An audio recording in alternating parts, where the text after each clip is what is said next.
8 ಶ್ಲೋಕಗಳಿದೆ. ಒಂದು ವಾರಕ್ಕೆ 2 ಶ್ಲೋಕ ಥರ ಹೇಳ್ಕೊಂಡು ಹೋಗ್ತಾ ಇದ್ದೀನಿ. ಇವತ್ತಿನ ಸತ್ಸಂಗವನ್ನು ಶುರು ಮಾಡೋಣ. ಒಬ್ಬ ತುಂಟ ಹುಡುಗ ಜಾತ್ರೆಗೆ ಹೋಗ್ತಾನೆ. ಜಾತ್ರೆಯಲ್ಲಿ ಎಲ್ಲರೂ ಆಟದ್ದೆಲ್ಲ ಇರುತ್ತಲ್ಲ, ಹೋಗೋಕ್ಕಿಂತ ಮುಂಚೆ ಮನೆಯಿಂದ ಈ ಸಣ್ಣ ಸಣ್ಣ ನಟ್ಟು ಬೋಲ್ಟನ್ನು ಜೋಬಲ್ಲಿ ಇಟ್ಕೊಂಡು ಹೋಗೋದು. ಸುಮ್ಮನೆ ಕೀಟ್ಲೆ ಸ್ವಭಾವ ಹೋಗೋದು. ಅಲ್ಲಿ ಜಾತ್ರೆಯಲ್ಲಿ ಇದಿರುತ್ತಲ್ಲ, ದೊಡ್ಡ ದೊಡ್ಡ ಜಯಂಟ್ ವೀಲ್ ಅಂತ ಆಟಕ್ಕೆ ಆಡೋಕ್ಕಿರುತ್ತಲ್ಲ, ಕುತ್ಕೊಂಡ್ರೆ ಮೇಲೆ ತನಕ ಹೋಗಿ ಕೆಳಗೆ ಕರ್ಕೊಂಬರುತ್ತಲ್ಲ, ಅಲ್ಲಿ ಜಯಂಟ್ ವೀಲಿಗೆ ಹತ್ತೋದು. ಹತ್ಬಿಟ್ಟು ಇವನು ಇವಾಗ ಸ್ವಲ್ಪ ಮಧ್ಯದಲ್ಲಿದ್ದಾನೆ, ಮೂವ್ ಆಗ್ತಾ ಇರುತ್ತಲ್ಲ, ಅದು ಅವನೊಂದು ಸ್ವಲ್ಪ ಮಧ್ಯದಲ್ಲಿದ್ದಾನೆ ಅಂದರೆ ಮೇಲ್ಗಡೆ ಒಬ್ಬರು ಇರ್ತಾರಲ್ಲ ಫಸ್ಟು ಇದರಲ್ಲಿ, ಅವರನ್ನು ಕೂಗಿ ಕರೆಯೋದು, ಸರ್ ಸರ್ ಅಂತ ಕೂಗೋದು. ಅವ್ರು ಕೆಳಗಡೆಯಿಂದ ಕೆಳಗೆ ಬಗ್ ನೋಡ್ತಾರಲ್ಲ, ನೀವು ಕೂತಿದ್ದೀರಲ್ಲ ಅದರದ್ದು ನಟ್ಟು ಬೋಲ್ಟ್ ಬಿದ್ದೋಗಿದೆ, ಅದು ನನ್ನ ಹತ್ರ ಇದೆ ಅಂತ ತನ್ನ ಜೇಬಿಂದ ಇರೋದನ್ನು ತೆಗೆದು ತೋರಿಸೋದು. ಅಲ್ಲಿ ಮೇಲೆ ಕೂತವ್ರಿಗೆ ಹೇಗೆ ಆಗಬೇಡ, ಇವನಿಗೆ ತಮಾಷೆ, ಅವ್ರಿಗೆ ಪ್ರಾಣ ಸಂಕಟ, ಇವನಿಗೆ ಕೀಟ್ಲೆ ಬುದ್ಧಿ. ಕೆಳಗಿಂದ ಸುಮ್ಮನೆ ಇವನ ಕೈಯಲ್ಲಿ ಜೋಬಲ್ಲಿ ಇಟ್ಕೊಂಡಿರೋದನ್ನು ತೆಗೆದು ತೋರಿಸೋದು. ಸರ್ ಸರ್ ನಿಮ್ಮದು ಕೂತಿದ್ದೀರಲ್ಲ ಮೇಲ್ಗಡೆ, ಅದ್ರ ನಟ್ ಬೋಲ್ಟ್ ಬಿದ್ದೋಗಿ ನನ್ನ ಕೈಗೆ ಬಂದಿದೆ ಅಂತ. ಅಲ್ಲಿ ಮೇಲೆ ಕೂತಿರ್ತಾರೆ, 100 ಫೀಟ್ ಹೈಟಲ್ಲಿ ಕೂತಿರ್ತಾರೆ. ಬಿದ್ದರೆ ಅವ್ರಿಗೆ ಆಧಾರ ಆ ಕುರ್ಚಿನೇ, ಜೈಂಟ್ ವೀಲ್ದು ಅಲ್ವಾ, ಅದು ಬಿದ್ದೋದ್ರೆ ಹೇಗಾಗತ್ತೆ, ಅಷ್ಟು ಹೆದರಿಕೆ ಆಗತ್ತಲ್ವಾ. ಹಾಗೆ ಇಲ್ಲಿ ಆಚಾರ್ಯರು, ನಾವು ಕೂತಿದ್ದೀವಲ್ಲ ಈ ಸಂಸಾರ ಅನ್ನೋ ಕುರ್ಚಿ, ಆ್ಯಕ್ಚುಲಿ ಅಲ್ಲಿ ಏನಾಗಿಲ್ಲ, ಹುಡುಗ ತಮಾಷೆಗೆ ಮಾಡೋದು. ಇಲ್ಲಿ ಆಚಾರ್ಯರು ನಮಗೆ ತೋರಿಸ್ತಾ ಇರೋದು, ನೀನು ಸಂಸಾರ ಅನ್ನೋ ಕುರ್ಚಿ ಭಾಳ ನನಗಿಲ್ಲಿ ಸೇಫ್ ಆಗಿದೆ, ಸೆಕ್ಯೂರ್ಡ್ ಆಗಿದೆ, ನನಗೇನು ತೊಂದರೆ ಆಗಲ್ಲ ಅಂತ ಹಿಡ್ಕೊಂಡು ಕೂತಿದೆಯಲ್ಲ, ಸಂಸಾರ ಅನ್ನೋ ಕುರ್ಚಿಯ ನಟ್ಟು ಬೋಲ್ಟ್ನ ಬಿಚ್ಚಿ ತೋರಿಸ್ತಾ ಇರೋದು. ಈ ಜಗತ್ತಿನ ಸಂಬಂಧಗಳ ಬಗ್ಗೆ, ಈ ಜಗತ್ತಿನಲ್ಲಿ ಇರ್ತಕ್ಕಂತಹ ಪ್ರೀತಿಯ ಬಗ್ಗೆ, ಈ ಜಗತ್ತಿನಲ್ಲಿ ನಮ್ಮ ಈ ಲೌಕಿಕ ಜ್ಞಾನದ ಬಗ್ಗೆ, ಇಲ್ಲಿಯ ಐಶ್ವರ್ಯ, ಸಂಬಂಧಗಳು ಎಲ್ಲದರ ದೋಷವನ್ನು ತೋರಿಸ್ತಾ ಇದ್ದಾರೆ. ಅದನ್ನು ನಾವು ಹಿಂದಿನ ಸತ್ಸಂಗಗಳಲ್ಲೇ ನೋಡಿಕೊಂಡು ಬರ್ತಾ ಇದ್ದೀವಿ. ಆಮೇಲೆ ಸತ್ಸಂಗದ ಪ್ರಾಮುಖ್ಯತೆಯನ್ನು ಆಚಾರ್ಯರು ನಮಗೆ ತಿಳಿಸ್ಕೊಡ್ತಾರೆ. ಸತ್ಸಂಗ ನಮ್ಮ ಜೀವನಕ್ಕೆ ಎಷ್ಟು ಅವಶ್ಯಕತೆ ಇದೆ ಅನ್ನೋದನ್ನು ತಿಳಿಸ್ಕೊಡ್ತಾರೆ. ಅದು ಹೋದ ವಾರದ ಸತ್ಸಂಗದಲ್ಲಿ ನೋಡಿದ್ವಿ. ಆಮೇಲೆ ಈ ಸತ್ಸಂಗಗಳಿಂದ ನಮಗೆ ಸರಿಯಾದ ತಿಳುವಳಿಕೆಯನ್ನು ಪಡ್ಕೊಂಡು ನಮ್ಮ ಉದ್ಧಾರಕ್ಕೆ ಇದು ಬಹಳ ಮುಖ್ಯ ಕಾರಣ ಆಗತ್ತೆ ಅನ್ನೋದನ್ನು ಸ್ಪಷ್ಟವಾಗಿ ತಿಳಿಸ್ಕೊಡ್ತಾ ಇರ್ತಾರೆ. ಆಗ ಕೆಲವು ಜನರಲ್ಲಿ ಈ ರೀತಿ ಪ್ರಶ್ನೆ ಬರುತ್ತೆ, ಏನು ಅಲ್ಲ, ನೀವೇನೋ ಹೇಳ್ತೀರಾ ಸತ್ಸಂಗಕ್ಕೆ ಬನ್ನಿ, ಅದರಿಂದ ನಿಮ್ಮ ಜ್ಞಾನವನ್ನು ಪಡ್ಕೊಂಡು ಮುಕ್ತರಾಗ್ಬೋದು, ಸತ್ಸಂಗತ್ವೇ ನಿಸ್ಸಂಗತ್ವಂ ಜೀವನ್ ಮುಕ್ತಿ ಅಂತ ಹೇಳ್ತೀರಾ, ಆದರೆ ನಾವು ಗೃಹಸ್ಥರು, ನಮಗೆ ಸಂಸಾರದ ತಾಪತ್ರಯಗಳಿದೆ, ಜವಾಬ್ದಾರಿಗಳಿದೆ, ನಮಗೆ ದಿನ ಬೆಳಗಾದರೆ ಸಾವಿರಾರು ಕೆಲಸಗಳು, ಸಂಸಾರ ನಿರ್ವಹಣೆಗೆ ಕೆಲಸಕ್ಕೆ ಹೋಗಬೇಕು, ನಾವು ಸಂಪಾದನೆ ಮಾಡಬೇಕು, ಸತ್ಸಂಗಕ್ಕೆ ಬಂದು ಕೂತ್ಕೊಂಡ್ರೆ ನಮ್ಮ ಜೀವನ ನಡೆಯೋದು ಹೆಂಗೆ ಅಂತ ಪ್ರಶ್ನೆ ಕೇಳ್ತಾರಲ್ಲ. ಅದಕ್ಕೆ ಮುಂದಿನ ಶ್ಲೋಕ 13ನೇದು, ಕಾತೆ ಕಾಂತ ದನಗತ ಚಿಂತ ವಾತುಲ ಕಿಂ ತವ ನಾಸ್ತಿ ನಿಯಂತ ತ್ರಿಜಗತಿ ಸಜ್ಜನ ಸಂಗತಿ ರೇಖಾ ಭವತಿ ಭವಾರ್ಣಾ ತರಣೇ ನೌಕಾ ಭಜ ಗೋವಿಂದಂ ಭಜ ಗೋವಿಂದಂ. ಆಚಾರ್ಯರು ಏನು ಹೇಳ್ತಾರೆ ಅಂದರೆ, ಹೌದಪ್ಪ, ಗೃಹಸ್ಥ ಆಶ್ರಮದಲ್ಲಿದೆಯಾ, ನಿನಗೆ ಎಷ್ಟೊಂದು ಜವಾಬ್ದಾರಿಗಳಿದೆ, ಸಂಸಾರ ತಾಪತ್ರಯಗಳಿದೆ, ನೀನು ಅದನ್ನೆಲ್ಲ ನಿರ್ವಹಣೆ ಮಾಡಬೇಕು, ಅದು ಇಲ್ಲ ಅಂತ ಹೇಳ್ತಾ ಇಲ್ಲ. ಆದರೆ ನಾನು ಹೇಳ್ತಾ ಇದ್ದೀನಿ ಏನು ಅಂದರೆ, ನಿನಗೆ ಸಂಸಾರದ ತಾಪತ್ರಯಗಳಿದೆ, ನೀನು ಜವಾಬ್ದಾರಿಗಳನ್ನು ನಿರ್ವಹಿಸಬೇಕು, ಆದ್ದರಿಂದ ನಿನ್ನಂಥವರೇ ಬರಬೇಕು ಸತ್ಸಂಗಕ್ಕೆ, ನಿನಗೇ ಅದು ಇರೋದು. ಕಾತೆ ಕಾಂತ ದನಗತ ಚಿಂತಃ, ಯಾಕೆ ಚಿಂತೆ ಮಾಡ್ತೀಯಾ, ನನ್ನ ಹೆಂಡತಿ ಮಕ್ಕಳನ್ನ ಹೆಂಗೆ ಸಾಕಲಿ, ಹಣವನ್ನು ಇಲ್ಲಿಂದ, ದನಗತ ಚಿಂತಃ ಎಲ್ಲಿಂದ ಹಣವನ್ನು ತರಲಿ. ವಾತುಲ ಕಿಂ ತವ ನಾಸ್ತಿ ನಿಯಂತ, ವಾತುಲ ಅಂದರೆ ಯು ಸ್ಟುಪಿಡ್, ಮೂರ್ಖ, ಒಳ್ಳೆ ಗಾಳಿಯಂತೆ ತಿರುಗಾಡ್ತೀಯಲ್ಲ, ಒಂದು ಗುರಿ ಇಲ್ಲದೆ ಯಾಕೆ ಹಂಗೆ ತಿರುಗಾಡ್ತೀಯಾ? ಕಿಂ ತವ ನಾಸ್ತಿ ನಿಯಂತ, ನಿನಗೆ ಯಾತಕ್ಕೆ ಈ ಜಗತ್ತಿನ ಒಂದು ನಿಯಾಮಕ ಪರಮಾತ್ಮ ಇದ್ದಾನೆ, ಜಗದ್ರಕ್ಷಕ ಪರಮಾತ್ಮ ಇದ್ದಾನೆ, ತಾಯಿಯ ಗರ್ಭದಿಂದ ಹಿಡಿದು ನಿನ್ನನ್ನು ರಕ್ಷಣೆ ಮಾಡ್ತಾ ಇದ್ದಾನೆ ಪರಮಾತ್ಮ. ತಾಯಿಯ ಗರ್ಭದಲ್ಲಿದ್ದಾಗ ನಿನ್ನ ರಕ್ಷಣೆ ನೀನು ಮಾಡ್ಕೊಂಡಿದ್ಯಾ? ಹೊರಗಡೆ ಬಂದಮೇಲಾದರೂ ನಿನ್ನ ರಕ್ಷಣೆ ನೀನು ಮಾಡ್ಕೊಳ್ಬಲ್ಲ. ಈಗಲೂ ಮಾಡ್ಕೊಳಕ್ಕಾಗಲ್ಲ, ನಾವು ಅನ್ಕೋತೀವಿ ಅಷ್ಟೇ, ನನ್ನಿಂದ ಎಲ್ಲ ನಡೀತಾ ಇದೆ, ನಾನು ಇಲ್ಲದೆ ಏನಾಗಲ್ಲ. ಇಡೀ ಜಗತ್ತನ್ನು ಇಷ್ಟು ನಿಯಮಿತವಾಗಿ ನಡೆಸ್ತಾ ಇದ್ದಾನಲ್ಲ ಪರಮಾತ್ಮ. ನೀನು ದಿನ ರಾತ್ರಿ ಮಲ್ಕೋಬೇಕಾದ್ರೆ ಯೋಚನೆ ಮಾಡ್ತೀಯಾ, ನಾಳೆ ಬೆಳಿಗ್ಗೆ ಸೂರ್ಯ ಹುಟ್ಟತಾನೋ ಇಲ್ವೋ, ನಾನೇನು ಮಾಡಲಿ ಅಂತ? ಮಾಡಲ್ವೇ? ಯಾಕೆ ಮಾಡಲ್ಲ? ಗೊತ್ತು ಅದು ನಿಯಮಿತವಾಗಿ ನಡೆಯುತ್ತೆ ಪ್ರಕೃತಿ ನಿಯಮಗಳು ಅಂತ. ಹಾಗೆ ನಿನ್ನ ಹೆಂಡತಿಯ, ನಿನ್ನ ಮಕ್ಕಳ ಎಲ್ಲರ ಜವಾಬ್ದಾರಿಯನ್ನು ಪರಮಾತ್ಮ ವಹಿಸ್ಕೊಂಡಿದ್ದಾನೆ. ಕಾತೆ ಕಾಂತ ಧನಗತ ಚಿಂತಃ, ಯಾಕೆ ಚಿಂತೆ ಮಾಡ್ತೀಯಪ್ಪ ನನ್ನ ಹೆಂಡತಿ ಗತಿ ಏನು, ಮಕ್ಕಳ ಗತಿ ಏನು ಅಂತ? ವಾತುಲ ಕಿಂ ತವ ನಾಸ್ತಿ ನಿಯಂತ, ಗಾಳಿಯಂತೆ ಅಲ್ಲಿ ಇಲ್ಲಿ ತಿರುಗಾಡಬೇಡ ಓ ಫೂಲ್, ಓ ಮೂಡ. ತವ ನಾಸ್ತಿ ನಿಯಂತ, ನಿಯಾಮಕನಾಗಿ ಜಗತ್ತಿಗೆ ಪರಮಾತ್ಮ ಒಬ್ಬ ಇದ್ದಾನೆ ಅಂತ ನಿನಗೆ ಗೊತ್ತಿಲ್ವಾ? ನೀನು ರಕ್ಷಣೆ ಮಾಡ್ತಾನೆ ಅವನು ಅನ್ನೋದು ನಿಂಗೆ ಗೊತ್ತಿಲ್ವಾ ಅಂತ ಆಚಾರ್ಯರು ಎಚ್ಚರಿಕೆ ಕೊಡ್ತಾ ಇದ್ದಾರೆ ಇಲ್ಲಿ. ನಿನ್ನ ಜವಾಬ್ದಾರಿಯನ್ನು ಆಗಲೇ ಭಗವಂತ ವಹಿಸ್ಕೊಂಡಿದ್ದಾನೆ. ನೀನೇನು ಮಾಡ್ತಿದ್ಯಾ ಅಂದರೆ, ರೈಲಲ್ಲಿ ಹೋಗ್ತಾ ಇದೆಯಾ ಕುತ್ಕೊಂಡು, ರೈಲ್ ನಿನ್ನ ಲಗೇಜ್ ಎತ್ಕೊಂಡು ಹೋಗುತ್ತೆ, ನೀನೇನು ತಲೆ ಮೇಲೆ ಇಟ್ಕೋಬೇಕಾಗಿಲ್ಲ ಅದನ್ನು. ಆದರೆ ನಾವೆಲ್ಲ ಮಾಡೋದದೇ, ಲಗೇಜ್ನ ಪಕ್ಕಕ್ಕಿಟ್ರೆ ಆಯಿತು, ಅಥವಾ ಹತ್ತಿರಕ್ಕೆ ಇಟ್ಕೊಂಡು ಕೂತ್ಕೊಂಡ್ರೆ ಆಯಿತು. ರೈಲ್ ತೊಗೊಂಡು ಹೋಗುತ್ತೆ ಲಗೇಜ್ನ, ನಾವು ತೊಗೊಂಡು ಹೀಗೆ ಭದ್ರವಾಗಿ ಹಿಂಗೆ ಇಟ್ಕೊಂಡು ಕೂತ್ಕೋತೀವಿ. ಹಾಗೆ ಸಂಸಾರ ಅನ್ನೋ ರೈಲಲ್ಲಿ ಹತ್ತಿದ್ದೀವಿ, ಭಗವಂತ ನಡೆಸ್ತಾ ಇದ್ದಾನೆಲ್ಲ. ಓ ನನ್ನ ಮಕ್ಕಳು, ನನ್ನ ಸಂಸಾರ, ನಾನು ಇಲ್ಲದೆ ಹೋದರು ಅಂದರೆ ನಮ್ಮ ಜವಾಬ್ದಾರಿಗಳನ್ನ, ಕರ್ತವ್ಯವನ್ನು ಮಾಡಬೇಕು. ಆದರೆ ನನ್ನಿಂದಲೇ ನಡೀತಾ ಇದೆ ಅನ್ನೋ ಭ್ರಮೆಯನ್ನು ಬಿಡಬೇಕು. ನಾವಿಲ್ಲದೆ ಹೋದರೂ ಬದುಕ್ತಾರೆ ಎಲ್ಲರೂ. ಆ ಥರ ತಲೆ ಮೇಲೆ ನಿನ್ನ ಲಗೇಜ್ನ ಯಾಕಪ್ಪ ತಲೆ ಮೇಲೆ ಎತ್ಕೋತೀಯ? ನಿನ್ನ ಜವಾಬ್ದಾರಿಯನ್ನು ಭಗವಂತ ವಹಿಸ್ಕೊಂಡಿದ್ದಾನೆ. ಆದರೆ ಅದು ನಿನಗೆ ಗೊತ್ತಾಗಲ್ವಲ್ಲ, ಅದು ನಿಂಗೆ ಗೊತ್ತಿಲ್ಲ. ಯಾಕೆಂದರೆ ಭಗವಂತ ಅಂತ ಒಬ್ಬ ಇದ್ದಾನೆ, ನನ್ನ ನೋಡ್ಕೋತಾನೆ, ನನ್ನ ರಕ್ಷಣೆ ಮಾಡ್ತಾನೆ ಅನ್ನೋದು ನಿಂಗೆ ಗೊತ್ತಿಲ್ಲ. ಯಾಕೆ ಗೊತ್ತಿಲ್ಲ? ನೀನು ಸತ್ಸಂಗದಲ್ಲಿ ಇಲ್ಲ, ಆದ್ದರಿಂದ ನಿನಗೆ ಗೊತ್ತಿಲ್ಲ. ಅದಕ್ಕೇನು ಹೇಳ್ತಾ ಇದ್ದಾರೆ? ತ್ರಿಜಗತಿ ಸಜ್ಜನ ಸಂಗತಿ ರೇಖಾ, 3 ಜಗದಲ್ಲೂ ಸಜ್ಜನರ ಸಹವಾಸ ಬಿಟ್ಟು ನಿನ್ನನ್ನು ಈ ಸಂಸಾರ ಅನ್ನೋ ನೌಕೆಯಿಂದ ಪಾರು ಮಾಡೋಂತಹದ್ದು ಯಾವುದೂ ಇಲ್ಲಪ್ಪ. ಸಜ್ಜನರ ಸಂಘದಲ್ಲಿರು, ಸತ್ಸಂಗದಲ್ಲಿ ಇರು. ಅದು ನಿನ್ನ ಸಮಸ್ಯೆಯ ಮೂಲ ಕಾರಣವಾದ ಅಜ್ಞಾನವನ್ನು ನಾಶ ಮಾಡಿದ್ರೆ ನಿನ್ನ ಚಿಂತಾರಹಿತನಾಗ್ತೀಯ. ಅದು ಆಗಬೇಕಾಗಿರೋದು. ನಾನು ಗೃಹಸ್ಥ, ನಾನು ತುಂಬ ಬ್ಯುಸಿ, ನಾನು ಸಂಪಾದನೆ ಮಾಡೋಕ್ಕೆ ಹೋಗಬೇಕು, ನಿಮ್ಮ ಈ ಸತ್ಸಂಗ ಎಲ್ಲ ಅಟೆಂಡ್ ಮಾಡೋಕ್ಕಾಗಲ್ಲ ಅಂತ ಹೇಳಬೇಡ. ನಿನಗೇ ಬೇಕು ಅಂತ ಆಚಾರ್ಯರು ಹೇಳ್ತಾ ಇರೋದು. ಯಾಕೆಂದರೆ ನಿನಗೆ ಗೊತ್ತಿಲ್ಲ ನಿನ್ನ ರಕ್ಷಣೆಗೆ ಒಬ್ಬ ಇದ್ದಾನೆ ಅಂತ. ಆದ್ದರಿಂದ ಭವತಿ ಭವಾರ್ಣವ ತರಣೇ ನೌಕಾ, ಭವ ಅನ್ನುವಂತಹ ನೌಕೆಯನ್ನು ನಾಶ ಮಾಡೋದಕ್ಕೆ ಸತ್ಸಂಗದ ಅವಶ್ಯಕತೆ ಇದೆ. ಅಲ್ಲಿ ಇದ್ದು ನೀನು ಭಗವತ್ ಚಿಂತನೆಯನ್ನು ಕಲಿತೀಯಾ, ಭಗವಂತನ ಬಗ್ಗೆ ತಿಳ್ಕೊತೀಯಾ. ನನ್ನ ಸರ್ವಸ್ವ ಸಮಸ್ತ ಜವಾಬ್ದಾರಿಯನ್ನು ಅವನು ತಗೊಂಡಿದ್ದಾನೆ, ಅವನ ಕೈಲಿ ಆಡೋ ಗೊಂಬೆ ಹಾಗೆ ನಾನು ನನ್ನ ಕೆಲಸವನ್ನು ಮಾಡ್ತಾ ಇದ್ದೀನಿ ಅಷ್ಟೇ. ಪ್ರತಿಯೊಬ್ಬರ ಹೃದಯದಲ್ಲಿ ಈಶ್ವರನಾಗಿ ನಿಂತಿದ್ದಾನೆ. ಅವನು ಆಡೋ ಗೊಂಬೆ ಆಡಿಸೋಂತಹ ಆಟಗಾರ, ನಾವೆಲ್ಲ ಆಡ್ತಾ ಇರೋ ಗೊಂಬೆಗಳು ಅಷ್ಟೇ ಅನ್ನೋದು ನಮಗೆ ಗೊತ್ತಾಗುತ್ತವಾಗ. ಯಾರು ನಿನ್ನಲ್ಲಿ ಇಲ್ಲ ನಾನೇ ಎಲ್ಲ ಮಾಡ್ಕೋತೀನಿ, ನಿನ್ನಲ್ಲಿ ಆ ಕೆಲಸವನ್ನು ಮಾಡ್ತಕ್ಕಂತಹ ಸಾಮರ್ಥ್ಯ, ಚತುರತೆ, ಬುದ್ಧಿ ಎಲ್ಲವನ್ನು ಯಾರು ನಿನಗೆ ಕೊಟ್ಟಿದ್ದಾರೆ? ಅದೆಲ್ಲ ನಿನಗೆ ಅರ್ಥ ಆಗಬೇಕಾದ್ರೆ ಸತ್ಸಂಗಕ್ಕೆ ಬಾ, ಅಲ್ಲಿ ನಿನಗೆ ಇದೆಲ್ಲ ಅರ್ಥ ಆಗತ್ತೆ ಅನ್ನೋದನ್ನು ಆಚಾರ್ಯರು ಇಲ್ಲಿ ಹೇಳ್ತಾ ಇದ್ದಾರೆ.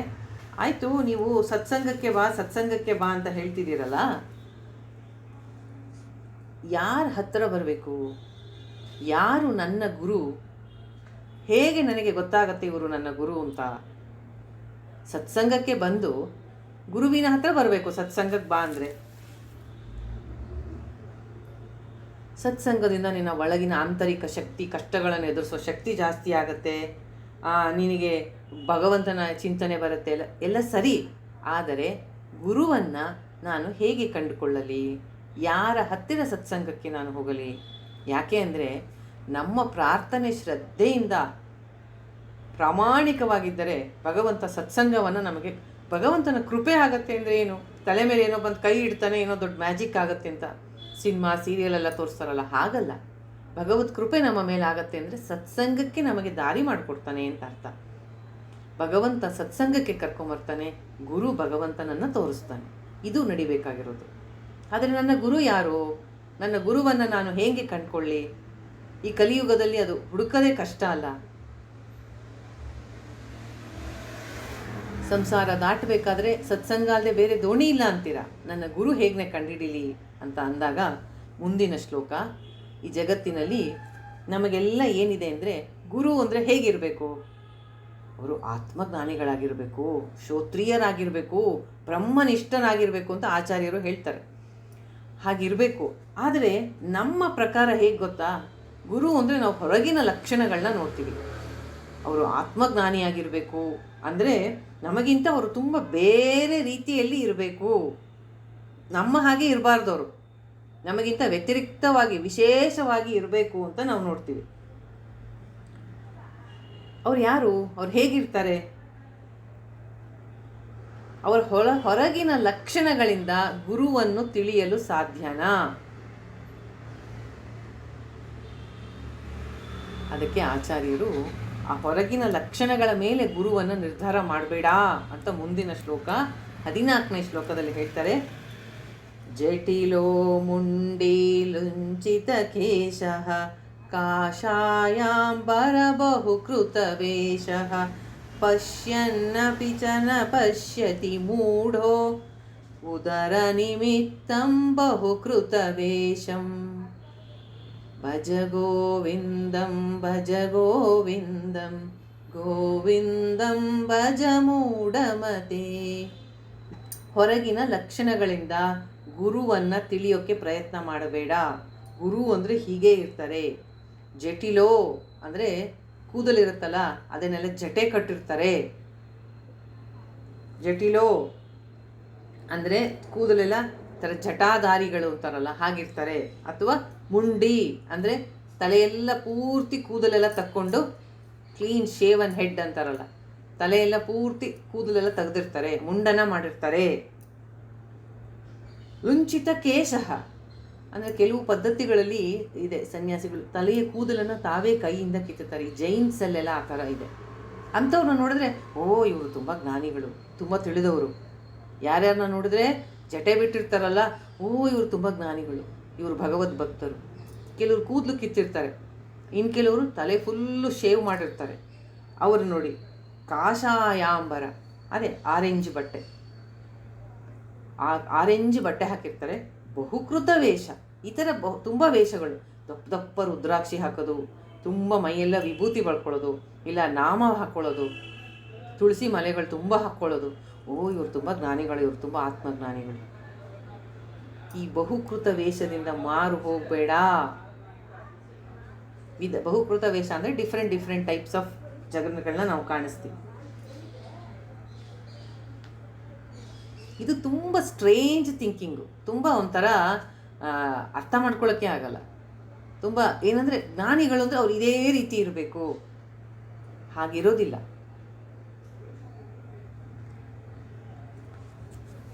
ಅದಕ್ಕೆ ಅರ್ಜುನ ಭಗವದ್ಗೀತೆಯ 2ನೇ ಅಧ್ಯಾಯದಲ್ಲಿ ಕೇಳ್ತಾನೆ, ಸ್ಥಿತಪ್ರಜ್ಞಸ್ಯ ಕಾ ಭಾಷಾ, ಸ್ಥಿತಪ್ರಜ್ಞನಾದವನು ಹೇಗಿರ್ತಾನೆ?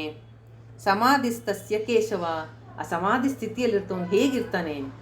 ಸ್ಥಿತದೀಕಿ ಪ್ರಭಾಷೇತ ಕಿಂ ಆಸಿತ ವ್ರಜೇತ್ ಕಿಂ, ಅವನು ಹೇಗೆ ಕುತ್ಕೋತಾನೆ, ಹೇಗೆ ಮಾತಾಡ್ತಾನೆ? ಎಲ್ಲರ ಪ್ರಶ್ನೆಯೇ ಅರ್ಜುನ ಕೇಳೋದು. ಸ್ಥಿತಪ್ರಜ್ಞನು ಆತ್ಮಜ್ಞಾನಿ ಹೇಗಿರ್ತಾನೆ ಕೃಷ್ಣ? ಸಮಾಧಿಯನ್ನು ಸಾಧಿಸಿದವನು ಹೇಗಿರ್ತಾನೆ ಅಂತ ಪ್ರಶ್ನೆಯನ್ನು ಅರ್ಜುನ ಕೇಳ್ತಾನೆ ಕೃಷ್ಣನನ್ನು. ಅದನ್ನೇ ನಾವು ಇಲ್ಲಿ ಕೃಷ್ಣ ಅದಕ್ಕೆ ಉತ್ತರ ಆಮೇಲೆ ಕೊಡ್ತಾನೆ. ಇಲ್ಲಿ ನಾವು ಅರ್ಥ ಮಾಡ್ಕೋಬೇಕಾಗಿರೋದು, ಆಚಾರ್ಯರು ಹೇಳ್ತಾ ಇರೋದು, ಈ ಆಚೆ ಕಡೆಯ ಆಡಂಬರಕ್ಕೆ ಮಾರು ಹೋಗಬೇಡ. ಗುರುವಾದವನು ಹಾಗಿರಬೇಕು ಅಂತ ಏನಿಲ್ಲ. ಅವನು ಗೃಹಸ್ಥನಾಗಿರಬಹುದು, ಆ ಸನ್ಯಾಸಿ ಥರನೇ ಆರೆಂಜ್ ಬಟ್ಟೆ ಹಾಕಬೇಕು ಅಂತ ಇಲ್ಲ.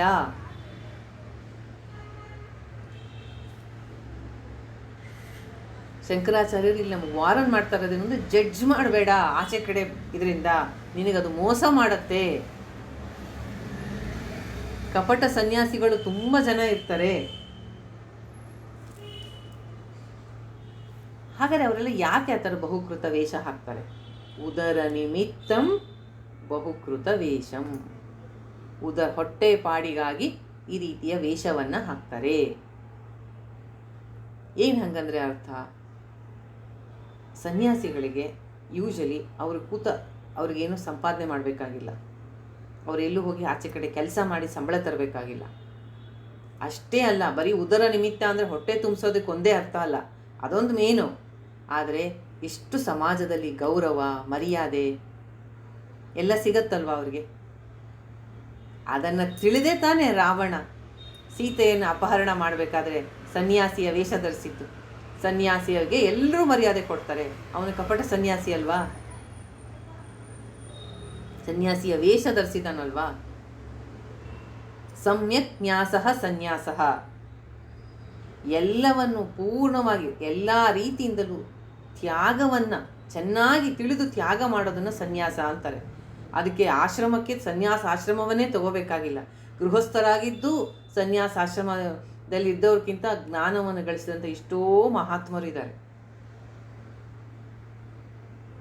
ಆದ್ದರಿಂದಲೇ ಈ ರೀತಿ ಇದಕ್ಕೆ ಮೋಸ ಹೋಗಬೇಡ. ತುಂಬ ಜನ ಕಪಟ ಸನ್ಯಾಸಿಗಳಿರ್ತಾರೆ. ಅವರಿಗೆ ಕೂತ ಜಾಗದಲ್ಲೇ ಎಲ್ಲ ಸಿಗತ್ತೆ. ಸನ್ಯಾಸಿಗಳಿಗೆ ಸಿಗ್ತಕ್ಕಂತಹ ಮರ್ಯಾದೆ ಏನು? ಅವ್ರ ಚಪ್ಪಲಿಯನ್ನು ಒಬ್ರು ಎತ್ತಿ ಒರೆಸ್ತಾರೆ. ಅವ್ರಿಗೆ ನಡ್ಕೊಂಬರ್ತಾ ಇದ್ರೆ ಅವ್ರಿಗೆ ರೆಡ್ ಕಾರ್ಪೆಟ್ ಹಾಸ್ತಾರೆ.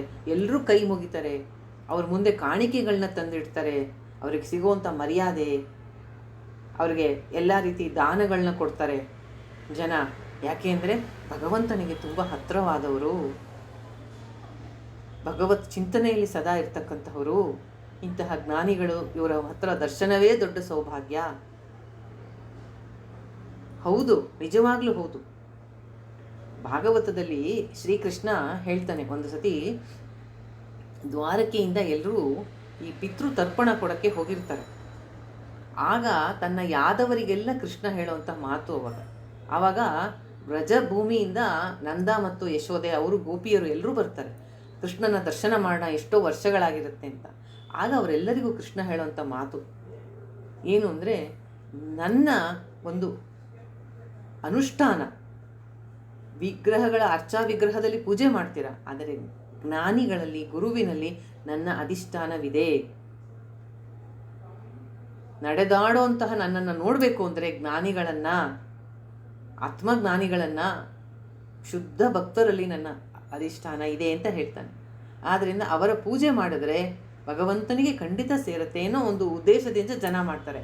ಆದರೆ ಕಪಟ ಸನ್ಯಾಸಿಗಳು, ಡೋಂಗಿಗಳಿರ್ತಾರಲ್ಲ, ನಿಜವಾದಂಥವರಿಗೆಲ್ಲ ನಾನು ಆಚಾರ್ಯಲ್ಲಿ ವಾರ್ನ್ ಮಾಡ್ತಾ ಇರೋದು, ನಿಜವಾದಂಥ ಮಹಾನ್ ಸನ್ಯಾಸಿಗಳು, ಜ್ಞಾನಿಗಳು ಇವತ್ತಿಗೂ ಎಷ್ಟೋ ದೊಡ್ಡ ದೊಡ್ಡ ಪೀಠದಲ್ಲಿ ಕೂತು ಸಮಾಜವನ್ನು ಸರಿಯಾದ ದಿಕ್ಕಿನಲ್ಲಿ ಕರ್ಕೊಂಡು ಹೋಗ್ತಾ ಇದ್ದಾರೆ. ಅವರ ಬಗ್ಗೆ ಅಲ್ಲ, ಕಪಟ ಡೋಂಗಿ ಮಾಡ್ತಾರಲ್ಲ ಅಂಥವರ ಬಗ್ಗೆ ಹೇಳ್ತಾ ಇರೋದು.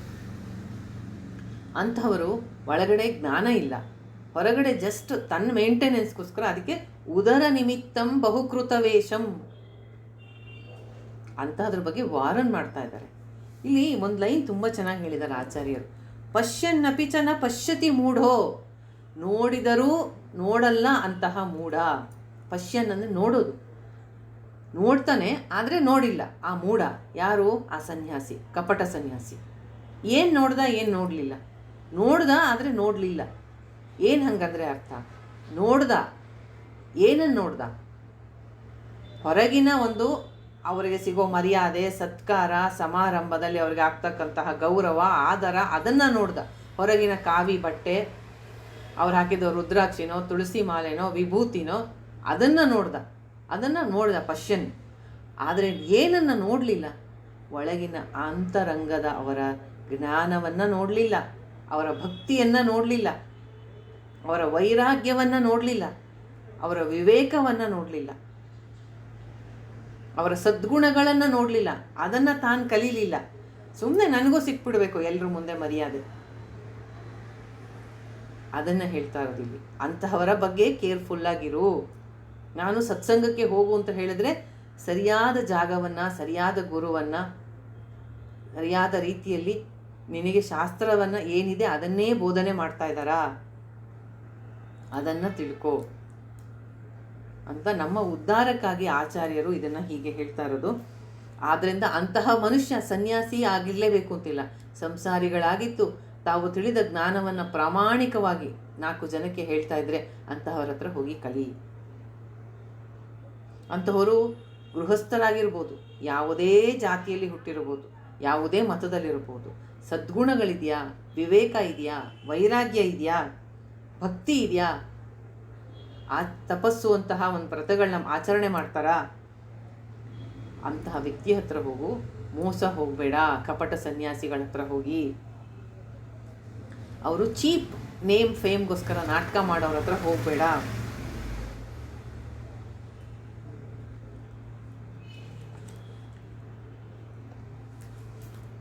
ನಿಜವಾದ ಆತ್ಮಜ್ಞಾನಿಗಳಿಗೆ ಸಂಪೂರ್ಣ ತೃಪ್ತಿ ಇರುತ್ತೆ.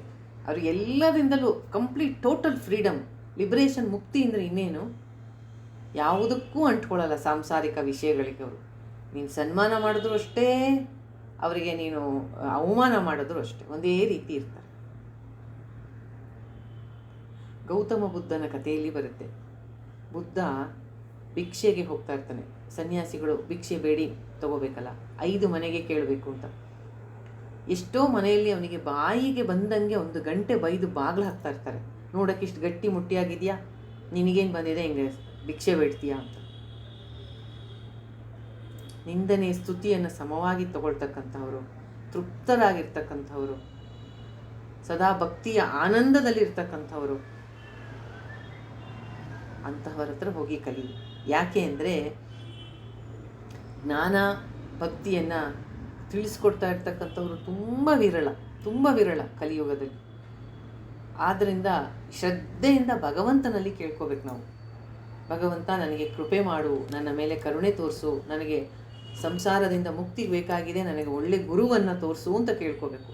ಆಗ ನಮ್ಮ ಶ್ರದ್ಧೆ ಪ್ರಾರ್ಥನೆ ಹೇಗಿರುತ್ತೆ ಹಾಗೆ ಭಗವಂತ ನಮಗೆ ಮುಂದಿನ ಹೆಜ್ಜೆ ಇಡಬೇಕಾದ್ರೆ ಬೇಕಾದಂತಹ ಗುರುವಿನ ಮಾರ್ಗದರ್ಶನವನ್ನು ಕೊಡಿಸ್ತಾನೆ. ಗುರುವಿಲ್ಲದೆ ಆತ್ಮಜ್ಞಾನ ಆಗಕ್ಕಾಗಲ್ಲ. ಅಂದರೆ ಗುರುವಿನ ಮಾರ್ಗದರ್ಶನ ಬೇಕಲೇಬೇಕು. ಆದ್ದರಿಂದ ನಿನಗೆ ಸರಿಯಾದಂತಹ ಗುರುವನ್ನು ಆರಿಸ್ಕೊಳ್ಳೋಕ್ಕಾಗಲ್ಲ, ನಮಗೆ ಗೊತ್ತಾಗಲ್ಲ, ಅದು ಭಗವಂತನ ಕೃಪೆ ಬೇಕು. ಅದಕ್ಕೆ ಪ್ರಾರ್ಥನೆ ಮಾಡೋದು ಅಂತ ಹೇಳಿದ್ದು. ಆಯಿತು, ಇಷ್ಟು ಹೇಳಿದ್ರಿ. ಆದರೂ ನನಗೇನು ಅನಿಸಲ್ಲ ಈ ಸತ್ಸಂಗ, ಈ ಗುರು ಅದೆಲ್ಲ ಬೇಕು ಅಂತ. ನನ್ನ ಪಾಡಿ ನಾನು ಆರಾಮಾಗಿದ್ದೀನಿ. ನನಗೇನು ಇದೆಲ್ಲ ನೆಸಸರಿ ಇಲ್ಲ, ನನಗೇನು ಇದೆಲ್ಲ ನೆಸಸರಿ ಅಂತ ಅನಿಸಲ್ಲ ಅಂತ ಯಾರು ಅನ್ಕೋತಾರೆ, ಮನಸ್ಸನ್ನು ನಿಯಂತ್ರಣ ಮಾಡೋಕ್ಕೆ ಯಾರಿಗೇ ಆಗಲಿ ಸತ್ಸಂಗ ಬೇಕೋ ಬೇಡವೋ, ನಿಮ್ಮ ಮೈಂಡ್ ಅಂತೂ ಡಿಸ್ಟರ್ಬ್ ಆಗುತ್ತಾ? ಎಷ್ಟೋ ವಿಷಯಗಳಲ್ಲಿ ಸಾಂಸಾರಿಕ ಸಮಸ್ಯೆಗಳಿಗೆ, ತಾಪತ್ರಯಗಳಿಗೆ ಡಿಸ್ಟರ್ಬ್ ಆಗುತ್ತೆ. ಆದರೆ ಅಂಥ ಮನಸ್ಸನ್ನು ಹ್ಯಾಂಡ್ಲ್ ಮಾಡೋಕ್ಕೆ ಬರೋದಿಲ್ಲ ನಮಗೆ. ಮನಸ್ಸಲ್ಲಿ ತುಂಬ ಒಂದು ರೀತಿಯಾದಂಥ ಸಮಾಧಾನ ಇಲ್ಲದೆ ಇರುವಂಥ ಸ್ಥಿತಿಲಿದ್ದಾಗ ಆ ಮನಸ್ಸಿನ ನಿಯಂತ್ರಣ ಬರಲ್ಲ. ಆದರೆ ಗೊತ್ತಾಗಲ್ಲ, ಸತ್ಸಂಗಕ್ಕೆ ಹೋಗಬೇಕು ಅನ್ನೋದು ಗೊತ್ತಾಗಲ್ಲ, ದಟ್ ಈಸ್ ಓಕೆ. ಆದರೆ ಮನಸ್ಸಂತೂ ಎಲ್ರಿಗೂ ಡಿಸ್ಟರ್ಬ್ ಅಂತೂ ಆಗತ್ತಾ? ಈ ಮನಸ್ಸು ಅನ್ನೋದು, ಅದರ ನಿಯಂತ್ರಣ ಅನ್ನೋದು ಸಣ್ಣ ಒಂದು ಮಕ್ಕಳನ್ನು ಬೆಳೆಸಿದ ಹಾಗೆ. ಸಣ್ಣ ಮಕ್ಕಳನ್ನು ಒಂದು ತಾಯಿ ಅದೊಳು ಮಗುವನ್ನು ಹೇಗೆ ನಿಯಂತ್ರಣ ಮಾಡ್ತಾಳೆ ಅಥವಾ ಕಂಟ್ರೋಲ್ ಮಾಡ್ತಾಳೆ ಆ ಥರ. ಒಂದೊಂದು ಸತಿ ಮಗು ಕೇಳಿದ್ದನ್ನು ತಾಯಿ ಕೊಡ್ತಾಳೆ ಪ್ರೀತಿಯಿಂದ, ಮಗುವನ್ನು ಮುದ್ದು ಮಾಡೋದು. ಕೆಲವು ಸತಿ ಮಕ್ಕಳಿಗೆ ಶಿಕ್ಷೆಯನ್ನು ಮಾಡ್ತಾರೆ, ಇಲ್ಲ ಕೊಡಲ್ಲ ಅಂತ ಹೇಳಿ ಚೆನ್ನಾಗಿ ಗದರಿಸೋದು, ಬೈಯೋದು. 2ನೇದು. 3ನೇದು, ಮಗುವಿನ ಗಮನವನ್ನು ಬೇರೆ ಕಡೆ ತಗೊಂಡು ಹೋಗೋದು. ಅದೇ ರೀತಿಯನ್ನೇ ಮನಸ್ಸನ್ನು ನಿಯಂತ್ರಣ ಮಾಡೋದು. ಅಂದರೆ ಮೊದಲನೇದಾಗಿ ಮನಸ್ಸು ಏನೇನು ಬಯಸುತ್ತೋ ಅದನ್ನೆಲ್ಲ ಕೊಟ್ಟು ಮನಸ್ಸನ್ನು ತೃಪ್ತಿಪಡಿಸೋದು. ಯಾಕೆ ಅಂದರೆ ನಮ್ಮೆಲ್ಲರ ಸಮಸ್ಯೆನೂ ಅಷ್ಟೇ. ದೇಹ ಎಲ್ಲರದು ಅದು ಜಡ, ಅದರದ್ದೇನು ಇದಿಲ್ಲ, ಅದರದ್ದೇನು ಡಿಮ್ಯಾಂಡ್ಸ್ ಅಂದರೆ ಬರೀ ಹಸುವು, ಬಾಯಾರಿಕೆ ಇದು. ಆದರೆ ಮೈಂಡ್ ಡಿಸ್ಟರ್ಬ್ ಆಗುತ್ತೆ ನೋಡಿ, ಆವಾಗ ಏನು ಮಾಡ್ತೀವಿ, ಆ ಮನಸ್ಸು ಅದನ್ನು ನಿಯಂತ್ರಣ ಪಡಿಸೋಕ್ಕೆ ಹರಸಾಹಸ ಪಡ್ತೀವಿ, ಗೊತ್ತಾಗಲ್ಲ. ಯಾಕೆಂದರೆ ನಾನು ಅಂದ್ಕೊಂಡಿದ್ದೀನಿ ನಂಗೆ ಸತ್ಸಂಗ ಬೇಡ ಅಂತ. ಆದ್ದರಿಂದ ಆ ರೀತಿ ಸತ್ಸಂಗವನ್ನು ಬೇಡ, ನನ್ನ ಇಚ್ಛೆ ಬಂದಂಗೆ ನಾನು ಇರ್ತೀನಿ ಅಂತ ಅಂದ್ಕೊಳ್ಳೋರಿಗೆ ಮುಂದಿನ ಶ್ಲೋಕ. ಅಂಗಂ ಗಲಿತಂ ಫಲಿತಂ ಮುಂಡಂ ದಶನ ವಿಹೀನಂ ಜಾತಂ ತುಂಡಂ ವೃದ್ಧೋ ಯಾತಿ ಗೃಹೀತ್ವಾ ದಂಡಂ ತದಪಿ ನ ಮುಚ್ಯತ್ಯಾಶಾ ಪಿಂಡಂ ಭಜ ಗೋವಿಂದಂ ಭಜ ಗೋವಿಂದಂ ಗೋವಿಂದಂ ಭಜ ಮೂಢಮತೆ. ಇಲ್ಲಿ ಆಚಾರ್ಯರು ಮೊದಲನೇದು ಕಂಡೀಷನು ಏನಂದರೆ, ನನಗೇನೇನೋ ಬಯಕೆಗಳಿದೆ, ನನ್ನ ಇಷ್ಟದಂತೆ ಇಡೀ ಜೀವನವನ್ನು ನಾನು ಯಾವುದೇ ಶಾಸ್ತ್ರ ಇದು ಸತ್ಸಂಗ ಯಾವುದರಲ್ಲೂ ಇಲ್ಲ, ನಾನು ಇಷ್ಟ ಬಂದಂಗೆ ನಾನು ಜೀವನವೆಲ್ಲ ಕಳೆದಿದ್ದೀನಿ. ನನಗೇನೇನು ಬಯಕೆಗಳಿದೆ ಅದನ್ನೆಲ್ಲ ನಾನು ಇಷ್ಟ ಬಂದಂಗೆ ನಾನು ಅದನ್ನು ನನ್ನ ಮನಸ್ಸಿಗೆ ಏನು ಬರುತ್ತೆ ಅದನ್ನೆಲ್ಲ ನಾನು ಪೂರೈಸ್ಕೊಂಡಿದ್ದೀನಿ. ಅಂತಹವರ ಬಗ್ಗೆ ಮೊದಲನೇದು ಹೇಳ್ತಾ ಇರೋದು. ಮನಸ್ಸನ್ನು ಸಮಾಧಾನಕ್ಕೆ ಇಟ್ಕೊಳ್ಳೋಕ್ಕೆ ಪ್ರಯತ್ನ ಪಟ್ಟಿರೋದು, ಶಾಸ್ತ್ರದ ಜ್ಞಾನ ಇಲ್ಲದೆ. ತುಂಬ ವಿಧವಾದಂತಹ ಸತ್ಸಂಗಕ್ಕೆ ಬರಲ್ಲ, ಶಾಸ್ತ್ರದ ಜ್ಞಾನ ಇಲ್ಲ, ಆದ್ದರಿಂದ ಅವ್ರದ್ದೇ ಡಿಫ್ರೆಂಟ್ ಮೆಥಡ್ಸ್ ಯೂಸ್ ಮಾಡ್ತಾರೆ. ಮೊದಲನೇದೇನು, ಮನಸ್ಸನ್ನು ಅದು ಕೇಳಿದ್ದನ್ನೆಲ್ಲ ಕೊಟ್ಟು ಅದನ್ನು ಮುದ್ದು ಮಾಡಿ, ಮಗುನ ಹೆಂಗೆ ಮುದ್ದು ಮಾಡ್ತಾರೋ ಹಾಗೆ ಮನಸ್ಸನ್ನು ಸಮಾಧಾನ ಪಡಿಸೋಕ್ಕೆ ಅದು ಕೇಳಿದ್ದನ್ನೆಲ್ಲ ಕೊಡೋದು. ಪ್ರತಿಯೊಬ್ಬರಿಗೂ ಈ ಮನಸ್ಸನ್ನು ನಿಯಂತ್ರಣ ಮಾಡ್ಕೊಳ್ಳೋದೇ, ಶಾಂತವಾಗಿ ಇಟ್ಕೊಳ್ಳೋದು ದೊಡ್ಡ ಸಮಸ್ಯೆ. ಆದ್ದರಿಂದ ಮೊದಲನೇದೇನು, ಏನೇನು ಕೇಳುತ್ತೋ ಅದನ್ನೆಲ್ಲ ಪೂರೈಸ್ಬಿಟ್ಟು, ಅವನಿಗೀಗ ವಯಸ್ಸಾಗ್ಬಿಟ್ಟಿದೆ, ಇಡೀ ಜೀವನವನ್ನು ಮನಸ್ಸು ಹೇಳ್ದಂಗೆ ಕೇಳಿ ಅದು ಕುಣಿಸ್ದಂಗೆ ಕುಣಿದಿದ್ದಾನೆ. ಈಗೇನು ಮಾಡಬೇಕು? ಅವನು ಹೇಳ್ತಾನೆ ಅಂಗಂ ಗಲಿತಂ, ದೇಹ ಎಲ್ಲ ವೃದ್ಧಾಪ್ಯ, ಎಲ್ಲ ದೇಹ ಎಲ್ಲ ಓಲ್ಡ್, ಜಜ್ಜರ ಆಗ್ಬಿಟ್ಟಿದೆ ಶರೀರ. ಆಮೇಲೆ ಫಲಿತಂ ಮುಂಡಂ, ತಲೆ ಕೂದಲೆಲ್ಲ ಬಿಳಿ ಆಗಿದೆ. ದಶನ ವಿಹೀನಂ ಜಾತಂ ತುಂಡಂ, ಹಲ್ಲುಗಳೆಲ್ಲ ಬಿದ್ದು ಹೋಗಿದೆ ಬಾಯಿಂದ, ಅಂದರೆ ಒಟ್ಟಾರೆ ಮುದುಕ ಆಗಿದ್ದಾನೆ. ವೃದ್ಧೋ ಯಾತಿ ಗೃಹಿತ್ವಾ ದಂಡಂ, ನಡೆಯಕ್ಕಾಗಲ್ಲ, ಕೈಯಲ್ಲಿ ಕೋಲ್ ಹಿಡ್ಕೊಂಡು ಹೋಗ್ತಾ ಇದ್ದಾನೆ. ಆಯಿತು ಸರಿ, ಇದೆಲ್ಲ ಏನು ಹೇಳ್ತಾ ಇರೋದು ಆಚಾರ್ಯರು? ಒಬ್ಬ ವೃದ್ಧನನ್ನು ಎಕ್ಸ್ಪ್ಲೇನ್ ಮಾಡ್ತಾ ಇರೋದು.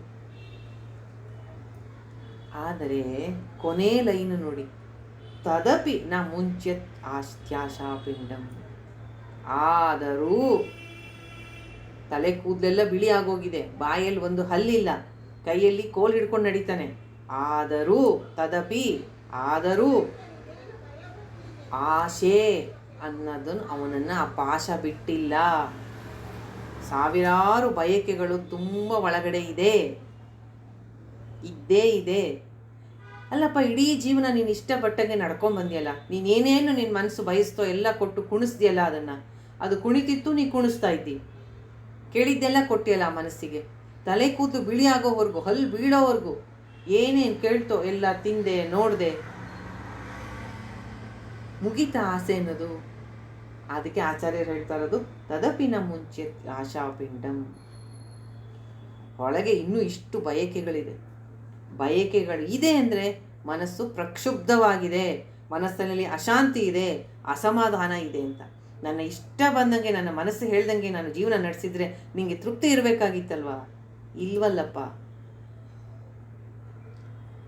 ಆಶಾ ಪಿಂಡಂ, ಆಸೆ ಒಳಗಡೆ ಆಸೆ ಇತ್ತು ಅಂದರೆ ಅದಕ್ಕೆ ನೆಕ್ಸ್ಟ್ ಸ್ಟೆಪ್ಪು, ಆಸೆ ಪೂರೈಸಿದ್ರೆ ಸಂತೋಷ, ಪೂರೈಸಲಿಲ್ಲ ಅಂದರೆ ಕಾಮಯೇಶ ಕ್ರೋಧಯೇಶ ರಜೋಗುಣ ಸಮುದ್ಭವ, ಮತ್ತು ಕ್ರೋಧ ನೆಕ್ಸ್ಟ್. ಆಗಲಿಲ್ಲ ಅಂದರೆ, ನಾನು ಅಂದ್ಕೊಂಡಿದ್ದಾಗಲಿಲ್ಲ ಅಂದರೆ ನಿರಾಸೆ, ಕೋಪ, ಮುಗಿಯದ ಕಥೆ ಇದು. ಆದ್ದರಿಂದ ಕೃಷ್ಣ ಹೇಳ್ತಾನೆ ಭಗವದ್ಗೀತೆಯಲ್ಲಿ, ನಿನ್ನ ಮನಸ್ಸೇ ನಿನ್ನ ಶತ್ರು, ನಿನ್ನ ಮನಸ್ಸೇ ನಿನ್ನ ಮಿತ್ರ. ಮನಸ್ಸನ್ನು ಹೇಗೆ ನಿಯಂತ್ರಣ ಮಾಡೋದು ಅನ್ನೋದನ್ನು ನೀನು ಕಲಿಬೇಕು. ಉದ್ಧರೇದಾತ್ಮನಾತ್ಮಾನಂ ನಾತ್ಮಾನಂ ಅವಸಾದಯೇತ್. ನಿನ್ನ ಆತ್ಮ ಅಂದರೆ ಮನಸ್ಸು ಅಂತ ತಗೋಬೇಕಿಲ್ಲಿ. ನಿನ್ನ ಆತ್ಮವನ್ನು ನೀನೇ ಉದ್ಧಾರ ಮಾಡ್ಕೋ. ಆತ್ಮೈವ ಆತ್ಮನೋ ಬಂಧು ಆತ್ಮೈರಿಪುರ್ ಆತ್ಮನಃ. ನಿನ್ನ ಆತ್ಮನೇ ನಿನ್ನ ಬಂಧು, ಅಂದರೆ ಅದೇ ನಿನ್ನ ಮಿತ್ರ, ಅದೇ ನಿನ್ನ ಶತ್ರು. ನಿನ್ನ ಮನಸ್ಸೇ ನಿನ್ನ ಮಿತ್ರ, ನಿನ್ನ ಮನಸ್ಸೇ ನಿನ್ನ ಶತ್ರು ಆದ್ದರಿಂದ ಆ ಮನಸ್ಸಿನ ಬಗ್ಗೆ ಸ್ವಲ್ಪ ಸರಿಯಾಗಿ ಅದರ ನಿಯಂತ್ರಣ ಮಾಡೋದನ್ನು ಕಲ್ತ್ಕೋ. ಇಲ್ಲಿ ಅದೇ ನಿನ್ನ ಮಿತ್ರ ಮತ್ತು ಅದೇ ನಿನ್ನ ಶತ್ರು ಆಗತ್ತೆ. ಮನಸ್ಸಿನ ಒಂದು ಮುಖ್ಯವಾದ ಸ್ವಭಾವ ಏನು ಅಂದರೆ, ಅದು ಯಾವಾಗ ಅದಕ್ಕೆ ಬಯಕೆಗಳು ಉಂಟಾಗುತ್ತೋ ಅದರದ್ದು ಒಂದು ಸಂಘ ಆಗುತ್ತದೆ, ಅದು ಬೇಕು ಅಂತ ಅನಿಸುತ್ತೆ. ಯಾವಾಗ ಅದು ಸಿಕ್ಕಲಿಲ್ವೋ ಆಗ ಅದಕ್ಕೆ ಕ್ರೋಧ ಉಂಟಾಗುತ್ತೆ. ಈಗ ಮೊದಲನೇ ಸ್ಟೆಪ್ಪು ನಾವು ನೋಡ್ತಾ ಇರೋದು ಏನು ಅಂದರೆ,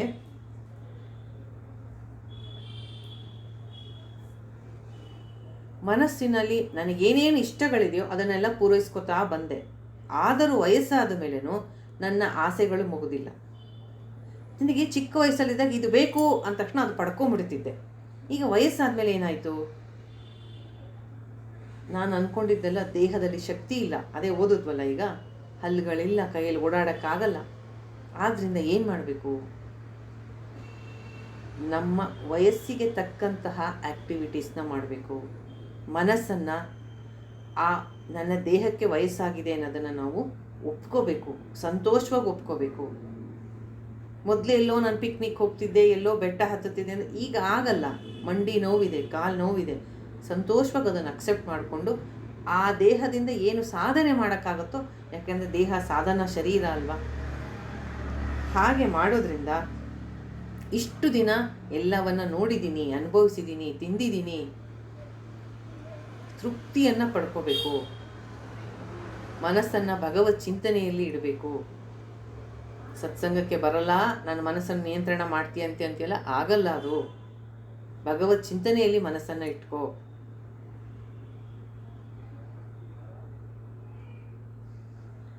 ಹಾಗೆ ಇದ್ದರೆ ಮಕ್ಕಳು ಮನೇಲಿ ಯಾರ್ಯಾರು ಇದ್ದಾರೋ ನೋಡ್ಕೊಳ್ಳೋರು ಅವ್ರಿಗೂ ತುಂಬ ಸುಲಭ ಆಗುತ್ತೆ. ಅದು ಬೇಕು ಇದು ಬೇಕು ಅಂತ ಇಡೀ ಜೀವನವನ್ನು ಆಸೆಯಿಂದ ಕಳೆದುಬಿಟ್ಟು ಈಗ ನನಗೆ ಅದೇ ರೀತಿಯಾದಂಥ ಬಯಕೆಗಳನ್ನ ಸದಾ ಪೂರೈಸ್ಕೊತಾ ಇರ್ತೀನಿ ಅಂದರೆ ಆ ಮನಸ್ಸು ಅಶಾಂತಿ ಆಗೋದಲ್ಲದೆ ಇನ್ನೇನೂ ಆಗಲ್ಲ. ಆದ್ದರಿಂದ ತದಪಿ ಮುಂಚೆ ಆಶಾಪಿಂಡಂ, ಆಸೆಗಳಿಂದ ಮನಸ್ಸನ್ನು ತುಂಬಿಬಿಟ್ಟಿದೆ ಒಳಗಡೆ. ನೀನು ಎಷ್ಟೇ ದೇಹಕ್ಕೆ ವಯಸ್ಸಾದರೂ, ನೀನು ಎಷ್ಟೇ ಇಡೀ ಜೀವನ ಪೂರೈಸಿದ್ರೂ ಅದು ತೃಪ್ತಿಯಾಗಿಲ್ಲ ಅದಕ್ಕೆ. ಆದ್ದರಿಂದ ಕೃಷ್ಣ ಗೀತೆಯಲ್ಲಿ ಹೇಳ್ತಾನೆ, ಕಾಮ ಅನ್ನೋದು, ಬಯಕೆ ಅನ್ನೋದು, ಆಸೆ ಅನ್ನೋದು ಬೆಂಕಿಯ ತರಹ, ಅದಕ್ಕೆ ಎಲ್ಲ ಬೆಂಕಿಗೆ ತುಪ್ಪ ಹಾಕ್ದಂಗೆ ಅಂತ. ನೀನು ಅದನ್ನ ಎಷ್ಟು ಪೂರೈಸ್ತಾ ಇರ್ತೀಯೋ ಅದಷ್ಟು ದೊಡ್ಡ ದೊಡ್ಡದಾಗಿ ಬೆಳೀತಾ ಇರುತ್ತೆ, ಪ್ರಯೋಜನ ಇಲ್ಲ, ಮನಸ್ಸಿನ ನಿಯಂತ್ರಣ ಬರೋದಿಲ್ಲ ಅದರಿಂದ ಅಂತ. ಕೆಲವರು ಹೀಗೆ ಮಾಡ್ತಾರೆ, ಇನ್ನು ಕೆಲವರು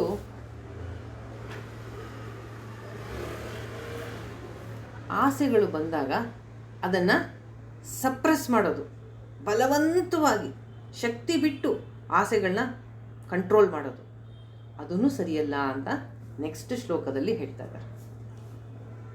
16ನೇದು, ಅಗ್ರೇ ವನ್ಹಿ ಪೃಷ್ಠೇ ಭಾನು ರಾತ್ರೌ ಚುಬಕ ಸಮರ್ಪಿತ ಜಾನು ಕರತಲ ಭಿಕ್ಷಾ ತರುತಲ ವಾಸಃ ತದಪಿ ನ ಮುಂಚ್ಯತ್ಯಾಶಾಪಾಶಃ.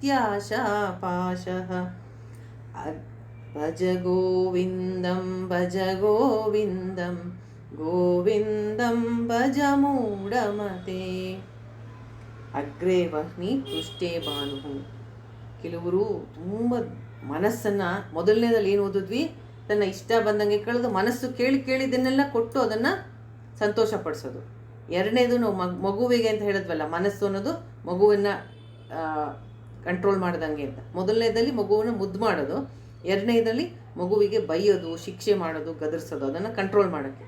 ಹಾಗೆ ಇಲ್ಲಿ ಮನಸ್ಸನ್ನು ಕೇಳಿದ್ದೆಲ್ಲ ಕೊಡೋದು ಮೊದಲನೇದು, ಎರಡನೇದಲ್ಲಿ ಮನಸ್ಸನ್ನು ನಿಗ್ರಹ ಮಾಡೋದು, ಅದಕ್ಕೆ ಶಿಕ್ಷೆ ಮಾಡೋದು, ಅದನ್ನು ಗದರಿಸೋದು ಮನಸ್ಸನ್ನು. ಹೇಗೆ? ಅಗ್ರೇ ವಹ್ನಿ ಪೃಷ್ಠೇ ಭಾನು. ತುಂಬ ಬಿಸಿಲು, ಬೇಸಿಗೆ ಕಾಲ, ಮೇಲೆ ಮಧ್ಯಾಹ್ನ 12 ಗಂಟೆ ಅಂದ್ಕೊಳ್ಳಿ, ಬಿಸಿಲು, ಸುಡು ಸುಡು ಸುಡು ಬಿಸಿಲು. ಮುಂದೆ ಅಗ್ನಿ, ಪಂಚಾಗ್ನಿ ಅಂತೆಲ್ಲ ಹೇಳ್ತಾರೆ, ಅದು ಒಂಥರ ದೇಹ ದಂಡನೆ, ಕೆಲವ್ರು ಮಾಡ್ತಾರಲ್ಲ ಈ ಹಠ ಯೋಗ ಎಲ್ಲ ಆ ಥರ. ಮುಂದೆ ತುಂಬ ಅಗ್ನಿ, ಅಲ್ಲಿ ಅದ್ರ ಮುಂದೆ ಎಷ್ಟು ದೇಹಕ್ಕೆ ಟಾರ್ಚರ್ ಆಗುತ್ತೆ ಅದು. ಮನಸ್ಸು ಏನಾದರೂ ಒಂದು ಬಯಕೆಯನ್ನು ಮಾಡಿದ್ರೆ ಅದನ್ನು ಸಪ್ರೆಸ್ ಮಾಡೋದು ಬಲವಂತವಾಗಿ, ಅಥವಾ ಏನಾದರೂ ಒಂದು ಬಯಕೆಯನ್ನು ಕೇಳಿದ್ರೆ ಆ ಮನಸ್ಸನ್ನು ಹೆದರಿಸ್ಬೇಕಾಗಿದೆ. ಆದ್ದರಿಂದ ದೇಹ ದಂಡನೆ ಮಾಡೋದು. ಆವಾಗ ಮನಸ್ಸಿಗೆ ಹೆದರಿಕೆ ಆಗಬೇಕು, ನಾನೇನಾದರೂ ಕೇಳಿದ್ರೆ ತುಂಬ ಟಾರ್ಚರ್ ಆಗತ್ತೆ, ಬೇಡಪ್ಪ ಅಂತ. ರಾತ್ರೋ ಚುಬಕ ಸಮರ್ಪಿತ ಜಾನುವು. ತುಂಬ ರಾತ್ರಿ ಮೈ ಮೇಲೆ ಹಿಮ ಬೀಳ್ತಾ ಇದೆ, ಚಳಿ, ಏನು ಹೊದ್ಗೊಳ್ದೇ ಇರೋದು, ಗಡ ಗಡ ಗಡ ಗಡ ನಡುಕೊಂಡು ಗದ್ದವನ್ನು ತೊಗೊಂಡೋಗಿ ಚುಬಕ ಜಾನುವು ಅಂದರೆ ಬಂಡಿ ಮೇಲೆ ಇಟ್ಕೊಂಡು ನಡುಗ್ತಾ ಕೂತ್ಕೊಳ್ಳೋದು. ಅಂದರೆ ಒಂದು ಬಿಸಿಲು, ಒಂದು ಅತಿಯಾದ ಚಳಿ, ಅಂದರೆ ದೇಹವನ್ನು ಹಾಗೆ ದಂಡನೆ ಮಾಡೋದು. ವಿಚಿತ್ರವಾದಂತಹ ದಂಡನೆಗಳನ್ನ ದೇಹಕ್ಕೆ ಕೊಡೋದು. ಅದಕ್ಕೆ ಮನಸ್ಸಿಗೆ ಹೆದರಿಕೆ ಆಗಿಬಿಡ್ಬೇಕು, ನಾನು ಇನ್ನೇನು ಬಯಕೆಯನ್ನು ಮಾಡಬಾರ್ದು ಅಂತ. ಅಂದರೆ ಫೋರ್ಸ್ಫುಲ್ಲಾಗಿ ಮನಸ್ಸನ್ನು ಸಪ್ರೆಸ್ ಮಾಡೋದು. ಕರತಲ ಭಿಕ್ಷಃ ತರುತಲ ವಾಸಃ. ಏನನ್ನೂ ಉಪಯೋಗಿಸೋದಿಲ್ಲ, ಕೈಯಲ್ಲೇ ಭಿಕ್ಷೆಯನ್ನು ಇಸ್ಕೊತೀನಿ, ತಟ್ಟೆ ಸಹ ಇಸ್ಕೊಳ್ಳಲ್ಲ, ಕೈಯಲ್ಲೇ ನಾನು ಎಲ್ಲ ಭಿಕ್ಷೆಯನ್ನು ಇಸ್ಕೊಂಡು ಊಟ ಮಾಡ್ತೀನಿ. ಅಂದರೆ ಮನಸ್ಸನ್ನು, ದೇಹವನ್ನು ದಂಡನೆ ಮಾಡೋದು. ತರುತಲ ವಾಸಃ, ಯಾವುದಾದ್ರೂ ಮರದ ಕೆಳಗೆ ಕೂತ್ಕೊಂಡು ಅಲ್ಲೇ ವಾಸ ಮಾಡೋದು. ಮರದ ಕೆಳಗೆ ವಾಸ ಮಾಡ್ತೀನಿ, ಕೈಯಲ್ಲಿ ಇಸ್ಕೊಂಡು ತಿಂತೀನಿ, ಚಳಿಗಾಲದಲ್ಲಿ ಏನು ಹೊದ್ಕೊಳ್ಳಲ್ಲ, ಬೇಸಿಗೆಗಾಲದಲ್ಲಿ ಅಗ್ನಿಯ ಮುಂದೆ ಕೂತ್ಕೊಂಡು ನನಗೆ ನಾನೇ ದೇಹಕ್ಕೆ ದಂಡನೆ ಮಾಡ್ತೀನಿ. ಇಷ್ಟು ಮಾಡಿದ್ರೂ ತದಪಿನ ಮುಂಚೆತ್ ಆಶಾಪಾಶಃ. ತದಪಿನ ಮುಂಚೆತ್ ಆಶಾಪಾಶಃ. ಇಷ್ಟು ಮಾಡಿದ್ರೂ ಆಸೆ ಅನ್ನೋದು ಹೋಗಲ್ಲ. ಮನಸ್ಸು ಹೇಳ್ದಂಗೆ ಕೇಳಲ್ಲ. ಮನಸ್ಸು ಏನಾದೊಂದು ಬಯಕೆಯನ್ನು ತಂದರೆ ಮನಸ್ಸಿಗೆ ಇಷ್ಟು ರೀತಿಯಾಗಿ ಅಂತ ಅದನ್ನು ನಿಯಂತ್ರಣ ಮಾಡೋದು ಬಲವಂತವಾಗಿ. ಹೆಂಗೆ ಗೊತ್ತಾ, ಇದು ಒಂದು ಸ್ಪ್ರಿಂಗ್ ಇರುತ್ತಲ್ಲ, ಅದನ್ನು ಅಮುಕಿದ್ರೆ ಮತ್ತೆ ಬಿಟ್ಟರೆ ಏನಾಗುತ್ತೆ, ಡಬ್ಬಲ್ ಸ್ಪೀಡಲ್ಲಿ ಅದು ಆಚೆ ಬರುತ್ತೆ. ಹಾಗೆ ಮಾಡಬಾರ್ದು. ಈ ಥರ ಮೈಂಡನ್ನು ಅದರಲ್ಲಿ ಏನೇನು ಬಯಕೆಗಳು, ಆಸೆಗಳು ಇದೆ ಅದನ್ನು ಬಲವಂತವಾಗಿ ನಿಯಂತ್ರಣ ಮಾಡಬಾರ್ದು. ಅದು ಸರಿ ಅಲ್ಲ.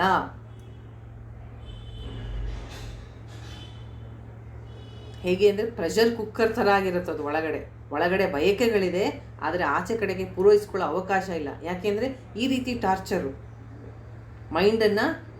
ಈಗ ಕೆಲವು ಮಕ್ಕಳಿಗೆ ಏನಾದ್ರು ತಂದೆ ತಾಯಿಗೆ ಏನಾದ್ರು ಕೇಳಿದ್ರೆ ಅವ್ರು ಜೋರಾಗಿ ಒಂದು ಏಟು ಹೊಡೆದೋ ಅಥವಾ ಜೋರಾಗಿ ಬೈದು ಗದರಿಸಿ ಮಾಡಿದ್ರೆ ಮಗು ಇನ್ನೊಂದ್ಸತಿ ಕೇಳೋಕ್ಕೆ ಹೆದರ್ಕೊಳ್ಳುತ್ತಲ್ಲ, ಹಾಗೆ ಮಾಡೋದು. ಆ ಬಯಕೆಗಳನ್ನೇ, ಆದರೆ ಅದು ಹೋಗಿರೋದಿಲ್ಲ. ತದಪಿನ ಮುಂಚೆ ಆಶಾಪಾಶಃ, ಅದು ಹೋಗಿರೋದಿಲ್ಲ. ಆಸೆಗಳು ಎಲ್ಲೋ ಒಳಗಡೆ ಅಡುಕೊಂಡು ಕೂತಿರುತ್ತೆ.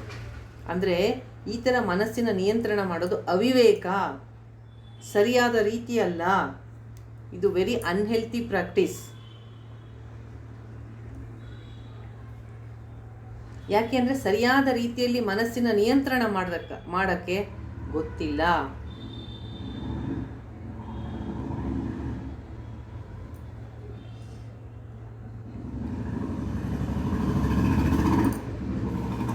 ಹೀಗೆ ನಮ್ಮ ಮನಸ್ಸನ್ನು ನಾವು ಹೇಗೆಗೋ ಬಲವಂತವಾಗಿ ಅತಿಯಾಗಿ ಕಂಟ್ರೋಲ್ ಮಾಡೋದನ್ನು ಕೃಷ್ಣ ಗೀತೆಯಲ್ಲಿ ಸಹ ಹೇಳ್ತಾನೆ. ಕರ್ಮೇಂದ್ರಿಯಾಣಿ ಸಂಯಮ್ಯ, ಇಂದ್ರಿಯಗಳನ್ನೆಲ್ಲ ಬಲವಂತವಾಗಿ ಸಂಯಮ ಮಾಡೋದು. ಯಾ ಆಸ್ತೆ ಮನಸಾ ಸ್ಮರನ್ ಇಂದ್ರಿಯಾರ್ಥಾನ್ ವಿಮೂಢಾತ್ಮ ಮಿಥ್ಯಾಚಾರ ಸ ಉಚ್ಯತೆ. ಆ ರೀತಿ ಮಾಡೋನ್ನ ಮಿಥ್ಯಾಚಾರಿ ಅಂತಾರೆ. ಮಿಥ್ಯಾ ಅಂದರೆ ಸುಳ್ಳು, ಮಿಥ್ಯಾಚಾರಿ ಅಂತಾರೆ. ಎಲ್ಲ ಇಂದ್ರಿಯಗಳನ್ನ ಬಲವಂತವಾಗಿ ಹಿಡಿದಿಟ್ಕೊಳ್ಳೋದು. ವಿಮೂಢಾತ್ಮ ಅಂತಾನೆ ಕೃಷ್ಣ. ಬರೀ ಮೂಢ ಅಲ್ಲ, ವಿಮೂಢ, ವಿಶೇಷವಾಗಿ ಮೂಢ ಅಂತ. ವಿಮೂಢಾತ್ಮ ಮಿಥ್ಯಾಚಾರ ಮಾಡಬೇಡ, ಆ ಥರ ಮಿಥ್ಯಾಚಾರಿ ಆಗ್ತೀಯಾ. ಬಲವಂತವಾಗಿ ನಿಯಂತ್ರಣ ಮಾಡಬೇಡ ಮನಸ್ಸನ್ನು, ಅದು ಸರಿಯಾದ ರೀತಿ ಅಲ್ಲ, ಅವಿವೇಕ ಅದು. ಹಾಗೆ ಮನಸ್ಸನ್ನು ಸಪ್ರೆಸ್ ಮಾಡೋದ್ರಿಂದ ಒಳಗಿರ್ತಕ್ಕಂತಹ ಆಸೆಗಳು, ಬಯಕೆಗಳು ನಾಶ ಆಗಲ್ಲ. ಅಲ್ಲ, ಈಗ ಮೊದಲು ಹೇಳಿದ್ರಿ ಮನಸ್ಸಿನ ಆಸೆಗಳನ್ನೆಲ್ಲ ಪೂರೈಸ್ತಾ ಇರಬೇಡ, ನೀನು ಎಷ್ಟು ಪೂರೈಸಿದ್ರೂ ಅದು ಮುಗಿಯೋದಿಲ್ಲ ಅಂತ ಹೇಳಿದ್ರಿ. ಈಗ ಎರಡನೇದು ಹೇಳಿದ್ರಿ ಮನಸ್ಸನ್ನು ಬಲವಂತವಾಗಿ ನಿಯಂತ್ರಣ ಮಾಡಬೇಡ, ಅದು ನೀನೇನೇ ನಿಯಂತ್ರಣ ಮಾಡಿದ್ರೂ ಮನಸ್ಸಿನ ಆಸೆಗಳು ಹೋಗೋದಿಲ್ಲ ಅಂತ ಹೇಳಿದ್ರಿ. ಮತ್ತು ಬೇರೆ ಏನು ಮಾಡಬೇಕು? ಈಗ ಮೂರನೇದು ನೋಡೋಣ. ಮೂರನೇದೇನು? ಮೊದಲನೇದು ಮನಸ್ಸನ್ನು ಮಗುವಿನ ಥರ ಮನಸ್ಸು, ಮಗುವನ್ನು ಮುದ್ದು ಮಾಡೋದು. ಎರಡನೇದು ಅದಕ್ಕೆ ಶಿಕ್ಷೆ ಮಾಡೋದು. ಮೂರನೇದು ಏನು ಮಾಡೋದು? ಅದಕ್ಕೆ ಬೇರೆ ಏನನ್ನೋ ತೋರಿಸಿ ಅದರ ಅಟೆನ್ಷನ್ ಡೈವರ್ಟ್ ಮಾಡೋದು, ಅದರ ಗಮನವನ್ನು ಬೇರೆ ಕಡೆ ಹರಿಸೋದು. ಆ ರೀತಿ ಮಾಡೋದ್ರಿಂದ ಮನಸ್ಸು ನಿಯಂತ್ರಣಕ್ಕೆ ಬರುತ್ತಾ? ಅದು ಇಲ್ಲ. ಬಂದ ಹಾಗೆ ಕಾಣುತ್ತೆ ಸ್ವಲ್ಪ ಹೊತ್ತು. ಮೂರನೇದೇನು, ಮನಸ್ಸನ್ನು ನಾವು ನಿಯಂತ್ರಣ ಮಾಡಬೇಕು ಅಂದರೆ, ಮನಸ್ಸನ್ನು ನಿಯಂತ್ರಣ ಮಾಡಬೇಕು ಅಂತ ಯಾಕೆ ಹೇಳ್ತಾ ಇದ್ದೀರಾ ಅಂತ ನೀವು ಕೇಳಿದ್ರೆ, ಪ್ರತಿಯೊಬ್ಬರ ಸಮಸ್ಯೆನೂ ಅದೇ ಆಗಿದೆ. ಮನಸ್ಸು, ಬುದ್ಧಿ, ಮನಬುದ್ಧಿ ಅದು ಡಿಸ್ಟರ್ಬ್ ಆದಾಗ, ಆತಂಕ ಇದ್ದಾಗ, ಅಸಮಾಧಾನ ಆದಾಗ ಅದನ್ನು ಸರಿಯಾದ ರೀತಿಯಲ್ಲಿ ನಾವು ಸಮಾಧಾನಕ್ಕೆ ತರದೇ ಹೋದರೆ ಅದು ಹೆಂಗೆ ಡಿಸ್ಟರ್ಬ್ ಆಗಿ ನಮಗೆ ತೊಂದರೆಗಳನ್ನ ಕೊಡುತ್ತೆ. ನಮ್ಮದೆಲ್ಲ ಇಡೀ ಲೈಫ್ ಸ್ಟ್ರಗಲ್ಲೇ ಅದು. ಆತ್ಮನಿಗೆ ಯಾವ ಚಿಂತೆಯೂ ಇಲ್ಲ, ದೇಹ ಜಡ. ಎಲ್ಲಿ ಮತ್ತೆ ನಮ್ಮ ಅಸಮಾಧಾನ ಎಲ್ಲ ಇರೋದು? ಮನಸ್ಸಿನಲ್ಲಿ. ಆದ್ದರಿಂದ ಮನಸ್ಸಿನ ಬಗ್ಗೆನೇ ಆಚಾರ್ಯರು ಇಲ್ಲಿ ಹೇಳ್ತಾ ಇರೋದು. 17ನೇ ಶ್ಲೋಕ.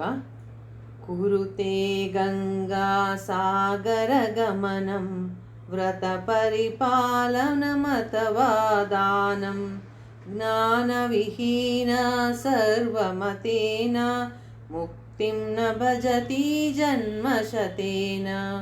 ಭಜ ಗೋವಿಂದಂ ಭಜ ಗೋವಿಂದಂ ಗೋವಿಂದಂ ಭಜ ಮೂಢಮತೆ. ಕುರುತೆ ಗಂಗಾ ಸಾಗರ ಗಮನಂ ವ್ರತ ಪರಿಪಾಲನಂ ಅಥವಾ ದಾನಂ ಜ್ಞಾನವಿಹೀನ ಸರ್ವಮತೇನ ಮುಕ್ತಿನ ಭಜತಿ ಜನ್ಮಶತೇನ.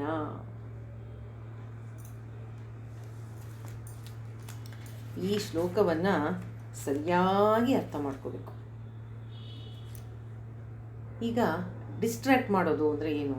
ಈಗ ಮಗು ಹಠ ಮಾಡ್ತಾ ಇದೆ, ತಾಯಿಗೆ ಅದನ್ನು ಸುಧಾರಿಸಿ ಸಾಕಾಯಿತು. ಏನು ಮಾಡ್ತಾಳೆ? ಅದಕ್ಕೆ ಟಿ ವಿ ಹಾಕ್ತಾಳೆ. ಅದಕ್ಕೆ ಯಾವ್ದು ಇಷ್ಟನೋ ಕಾರ್ಟೂನ್ ಶೋ, ಮಗುಗೆ ಏನು ಕಾರ್ಟೂನ್ ಶೋ ಇಷ್ಟನೋ ಅದಕ್ಕೆ ಹಾಕ್ತಾಳೆ ಟಿ ವಿಲಿ. ಕೈಯಲ್ಲಿ ತಿನ್ನೋದಕ್ಕೆ ಅದು ಚಿಪ್ಸೋ ಕುರ್ಕುರೇನೋ ಏನೋ ಕೊಡ್ತಾಳೆ.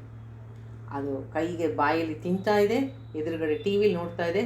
ಮಗು ಒಂದು 10 ನಿಮಿಷ 15 ನಿಮಿಷ ಫುಲ್ ಕಪ್ ಚಿಪ್ ಅಲ್ವಾ? ಆಗ ಇವಳಿಗೆ ಒಂದು 10-15 ನಿಮಿಷ ರಿಲೀಫ್ ಆಯಿತು ತಾಯಿಗೆ. ಇದನ್ನೇ ಮನಸ್ಸಿನ ವಿಚಾರವಾಗಿ ನಾವೆಲ್ಲರೂ ನಿತ್ಯವೂ ಮಾಡ್ತಾ ಇರೋದು ಇದೆ. ಮೈಂಡನ್ನು ಡಿಸ್ಟ್ರ್ಯಾಕ್ಟ್ ಮಾಡೋದು, ಅಟೆನ್ಷನ್ನ ಬೇರೆ ಕಡೆ ಗಮನವನ್ನು ತೊಗೊಂಡು ಹೋಗೋದು. ಯಾಕೆ ಅಂದರೆ ನಮ್ಮ ಮನಸ್ಸಿನಲ್ಲಿರ್ತಕ್ಕಂತಹ ಅಸಮಾಧಾನಗಳು, ನಮ್ಮ ನಿರಾಸೆಗಳು, ನಮ್ಮ ಸಮಸ್ಯೆಗಳು, ಚಿಂತೆಗಳು ಅದನ್ನು ನಮಗೆ ನಿವಾರಿಸಿಕೊಳ್ಳುವಂತಹ ಸಾಮರ್ಥ್ಯ ಇಲ್ಲ, ಶಾಸ್ತ್ರದ ಜ್ಞಾನವಿಲ್ಲ. ಆದ್ದರಿಂದ ಯಾಕಿಲ್ಲ? ಸತ್ಸಂಗಕ್ಕೆ ಹೋಗಿಲ್ಲ. ನಮ್ಮ ಸಮಸ್ಯೆಗಳನ್ನು ನಿವಾರಣೆ ಮಾಡ್ಕೊಳ್ಳೋಕ್ಕೆ ಮೂಲ ಸಹಿತವಾಗಿ ಬೇರು ಸಮೇತ ಎತ್ತುವಂತಹ ಸಾಮರ್ಥ್ಯ ನಮಗಿಲ್ಲ. ಅದಕ್ಕೆ ಏನು ಮಾಡ್ತೀವಿ? ಆ ಮನಸ್ಸನ್ನು ನಿಯಂತ್ರಣ ಮಾಡೋಕ್ಕೆ ಆಗಲ್ಲ. ಅದು ಸದಾ ನಮಗೆ ಡಿಸ್ಟರ್ಬ್ ಆಗಿರುತ್ತೆ. ಆಗೇನು ಮಾಡ್ತೀವಿ? ಅದನ್ನು ಡಿಸ್ಟ್ರ್ಯಾಕ್ಟ್ ಮಾಡ್ತೀವಿ, ಅದಕ್ಕೆ ಬೇರೆ ತೋರಿಸ್ತೀವಿ. ಅದನ್ನು ಅಟ್ರಾಕ್ಟಿವ್ ಆಗಿ ಏನೇನು ಆಕರ್ಷಣೀಯವಾಗಿ ಕಾಣಿಸುತ್ತೆ ಜಗತ್ತಲ್ಲಿ ಅದನ್ನು ಮನಸ್ಸಿಗೆ ತೋರಿಸ್ತೀವಿ. ಏನು ಮಾಡ್ತೀವಿ? ಟಿ ವಿ ಆನ್ ಮಾಡೋದು. ಮೈಂಡ್ಗೇನೋ ಸ್ವಲ್ಪ ಬೇಜಾರಾಗಿದೆ, ಟಿ ವಿ ಹಾಕಿ ಒಂದಾದ್ಮೇಲೆ ಒಂದು ಚಾನಲ್ ಚೇಂಜ್ ಮಾಡ್ತಾ ಇರೋದು. ಒಂದಾದ್ಮೇಲೆ ಒಂದು ಸಿನಿಮಾಗಳು ನೋಡ್ತಾ ಇರೋದು. ಅಥವಾ ಕೆಲವ್ರಿಗೆ ಅದು ಬೇಜಾರು, ಎಲ್ಲೋ ಶಾಪಿಂಗ್ ಹೋಗೋದು, ಮಾಲ್ಗೆ ಶಾಪಿಂಗ್ ಮಾಡ್ಕೊಂಬರೋದು. ಮನಸ್ಸು ಸ್ವಲ್ಪ ಹೊತ್ತು ಸಮಸ್ಯೆಯನ್ನು ಮರಿತು. ಅಥವಾ ಹೊರಗಡೆ ಎಲ್ಲೋ ಹೋಗಿ ಊಟ ಮಾಡ್ಕೊಂಬರೋಕ್ಕೆ ಡಿನ್ನರ್ಗೋ ಲಂಚ್ಗೋ ಹೋಗೋದು. ಅಥವಾ ಯಾರಿಗೋ ಫೋನ್ ಮಾಡಿ ಅವ್ರ ಮೇಲೆ ಇವ್ರ ಮೇಲೆ ಗಾಸಿಪ್ ಮಾಡೋದು. ಅಷ್ಟು ಟೈಮು ನನ್ನ ಮನಸ್ಸಿನ ಒಂದು ಡಿಸ್ಟರ್ಬೆನ್ಸ್ನ ನಾನು ಮರೆತೆ. ಅದಕ್ಕೆ ಮಾಡೋದು ಎಲ್ಲರೂ. ಈಗ ಸಿನಿಮಾವನ್ನೇ ತಗೊಳ್ಳೋಣ. 2-3 ಗಂಟೆ ಸಿನಿಮಾಕ್ಕೆ ಹೋಗ್ತೀವಿ. ಏನಾಗತ್ತಲ್ಲಿ? ನನಗೇನೋ ಮೈಂಡಲ್ಲಿ ಏನೋ ಮನೇಲಿ ಏನೋ ಪ್ರಾಬ್ಲಮ್ ಇದೆ, ಡಿಸ್ಟರ್ಬೆನ್ಸ್ ಇದೆ. ಸಿನಿಮಾಗೆ ಹೋಗಿ ಕೂತಿದ್ದೀನಿ. ಅದು ಹೆಸರು ಸ್ಟೌಟ್ ಆದಾಗಿಂದ ಕೊನೆಯವರೆಗೂ ಆ ಸಿನಿಮಾದಲ್ಲಿ ನಮ್ಮ ಮೈಂಡು ಸ್ವಲ್ಪ ಹೊತ್ತು ಆ ಕಡೆ ಅಟ್ರ್ಯಾಕ್ಟ್ ಆದರೆ ಆ ಸಿನಿಮಾದ ಸಮಸ್ಯೆಗಳು, ಆ ಸಿನಿಮಾದಲ್ಲಿ ಬರೋ ಹಾಡು, ಡ್ಯಾನ್ಸು ಅದರ ಕಡೆ ಗಮನ ಆದಾಗ ಅಷ್ಟು ಹೊತ್ತು ನನ್ನ ಸಮಸ್ಯೆಯನ್ನು ನಾನು ಮರಿತೀನಿ. ಅದಕ್ಕೆ ಸಿನಿಮಾ ತುಂಬ ಪಾಪ್ಯುಲರ್ ಆಗಿರುತ್ತೆ. ಯಾಕೆಂದರೆ ಜನಕ್ಕೆ ಅದು ಆಕರ್ಷಣೆ. 2-3 ಗಂಟೆ ಹೊತ್ತಾದರೂ ಮನಸ್ಸು ಶಾಂತವಾಗಿರುತ್ತೆ. ಹೇಗೆ ಮಗುವಿಗೆ ಟಿ ವಿ ಹಾಕ್ಬಿಟ್ಟು ಕೈಯಲ್ಲಿ ಏನಾದ್ರು ತಿನ್ನೋಕೆ ಕೊಟ್ಟರೆ ಸುಮ್ಮನೆ ಕುತ್ಕೊಳ್ಳುತ್ತೋ, ಹಾಗೆ ನಮ್ಮ ಮನಸ್ಸು ಸ್ವಲ್ಪ ಹೊತ್ತು ಸುಮ್ಮನೆ ಇರುತ್ತೆ. ಇದು ಸರಿನಾ? ಇದು ಎಸ್ಕೇಪ್ ಆಗೋದು ಅಷ್ಟೇ. ಸಮಸ್ಯೆಯನ್ನು ಎದುರಿಸುವ ಸಾಮರ್ಥ್ಯ ಇಲ್ಲದೆ ಅದರಿಂದ ತಪ್ಪಿಸ್ಕೊಂಡು ಓಡೋದು, ಎಸ್ಕೇಪಿಸಮ್ ಅಷ್ಟೆ. ಸಿನಿಮಾ ಎಂಡ್ ಆಯಿತು, ನಿನ್ನ ಸಮಸ್ಯೆ ವಾಪಸ್ ಬಂತಲ್ಲ, ನಿನ್ನ ಮನಸ್ಸು ಹೇಗೇನು ಮನೆಗೆ ಬರಬೇಕು ಮತ್ತು ಅದೇ ಸಮಸ್ಯೆ, ಅದೇ ಚಿಂತೆ. ಅದರಿಂದ ನಾವು ಎಸ್ಕೇಪ್ ಆಗೋಕ್ಕಾಗಲ್ಲ. ಒಂದು 2-3 ಗಂಟೆ ಮರೆತ್ನಾ ಅಷ್ಟೇ ಸಾಕು ಬಿಡು ಅಂತ ನಮಗೆ ಒಳ್ಳೆ ಎಂಟರ್ಟೈನ್ಮೆಂಟ್ ಸಿಕ್ತು, ನನ್ನ ಸಮಸ್ಯೆಯಿಂದ ಸ್ವಲ್ಪ ಹೊತ್ತು ನನಗೆ ಮರ್ತಂಗಾಯಿತು ಅಂತ. ಈ ನಮ್ಮ ಮನಸ್ಸು ಸದಾ ಈ ರೀತಿ ಎಸ್ಕೇಪ್ ರೂಟ್ನ ಹುಡುಕ್ತಾ ಇರುತ್ತೆ, ತಪ್ಪಿಸ್ಕೊಳ್ಳೋ ದಾರಿಗಳನ್ನ ಹುಡುಕ್ತಾ ಇರುತ್ತೆ ಮನಸ್ಸು. ಹೆಂಗೆ ತಪ್ಪಿಸ್ಕೊಳ್ಳಿ ಇದನ್ನ ಅಂತ. ಈ ಮಕ್ಕಳು ಎಕ್ಸಾಮು ಟೆಸ್ಟನ್ನು ತಪ್ಪಿಸ್ಕೋತಾರಲ್ಲ ಸ್ಕೂಲಲ್ಲಿ, ಓದದೇ ಇದ್ದಾಗ ಸರಿಯಾಗಿ, ಆ ಥರ ಹೆಂಗೆ ತಪ್ಪಿಸ್ಕೊಳ್ಳಿ, ಸ್ಕೂಲ್ಗೆ ಹೋಗೋದು ಹೆಂಗೆ ತಪ್ಪಿಸ್ಕೊಳ್ಳಿ, ಎಕ್ಸಾಮ್ ಬರೆಯೋದು ಹೆಂಗೆ ತಪ್ಪಿಸ್ಕೊಳ್ಳಿ, ಆ ಥರ ನಾವು ಸಮಸ್ಯೆಗಳಿಂದ ಓಡ್ತಾ ಇರ್ತೀವಿ. ಅದರಿಂದ ಎಸ್ಕೇಪು, ತಪ್ಪಿಸ್ಕೊಳ್ಳೋದು ದಾರಿಗಳನ್ನ ಹುಡುಕ್ತಾ ಇರ್ತೀವಿ. ಅದಕ್ಕೆ ಸಿನಿಮಾಗೆ ಹೋಗೋದು, ಅದಕ್ಕೆ ಟಿ ವಿ ನೋಡೋದು, ಅದಕ್ಕೆ ಶಾಪಿಂಗ್ ಹೋಗೋದು, ಮನಸ್ಸಿನ ಒಂದು ಸಮಾಧಾನ ಇಲ್ಲದೆ ಇರೋದಕ್ಕೆ. ಇದನ್ನು ಒಂದು ಟೆಕ್ನಿಕ್ ಆಫ್ ಡಿಸ್ಟ್ರಾಕ್ಷನ್ ಅಂತಾರೆ. ಅದನ್ನು ಚೆನ್ನಾಗಿ ಜಗತ್ತು ಅರ್ಥ ಮಾಡಿಕೊಂಡು ನಮಗೆ ವಿಧ ವಿಧವಾದಂಥ ಅಟ್ರಾಕ್ಷನ್ನ ತೋರಿಸುತ್ತೆ. ಇದು ಅವಿವೇಕ, ಮರಿಯಲ್ಲ. ನಮ್ಮ ಸಮಸ್ಯೆ ನಾವು ಓಡೋದ್ರಿಂದ ಅದು ಸಾಲ್ವ್ ಆಗಲ್ಲ. ಆದ್ದರಿಂದ ಈ ಶ್ಲೋಕದಲ್ಲಿ ಆಚಾರ್ಯರು ಮುಖ್ಯವಾಗಿ ಹೇಳ್ತಾ ಇರೋದೇನು ಅಂದರೆ, ಕುರುತೆ ಗಂಗಾ ಸಾಗರ ಗಮನಂ. ಜನಕ್ಕೆ ಕನ್ಫ್ಯೂಷನ್. ಆತ್ಮಜ್ಞಾನ ಅನ್ನೋದು ಗುರಿ, ಅದಕ್ಕೆ ಸಾಧಿಸಬೇಕಾದಂತಹ ಮಾರ್ಗಗಳು ಅಂತ. ಮಾರ್ಗ ಯಾವುದು ಅಂತ ಗೊತ್ತಿಲ್ಲ, ಗುರಿ ಏನು ಅಂತ ಗೊತ್ತಿಲ್ಲ, ಟೋಟಲ್ ಕನ್ಫ್ಯೂಷನ್. ನಾನು ತೀರ್ಥಯಾತ್ರೆ ಮಾಡಿದೆ, ನಾನು ದಾನ ಕೊಟ್ಟೆ, ನಾನು ವ್ರತಗಳನ್ನ ಮಾಡಿದೆ,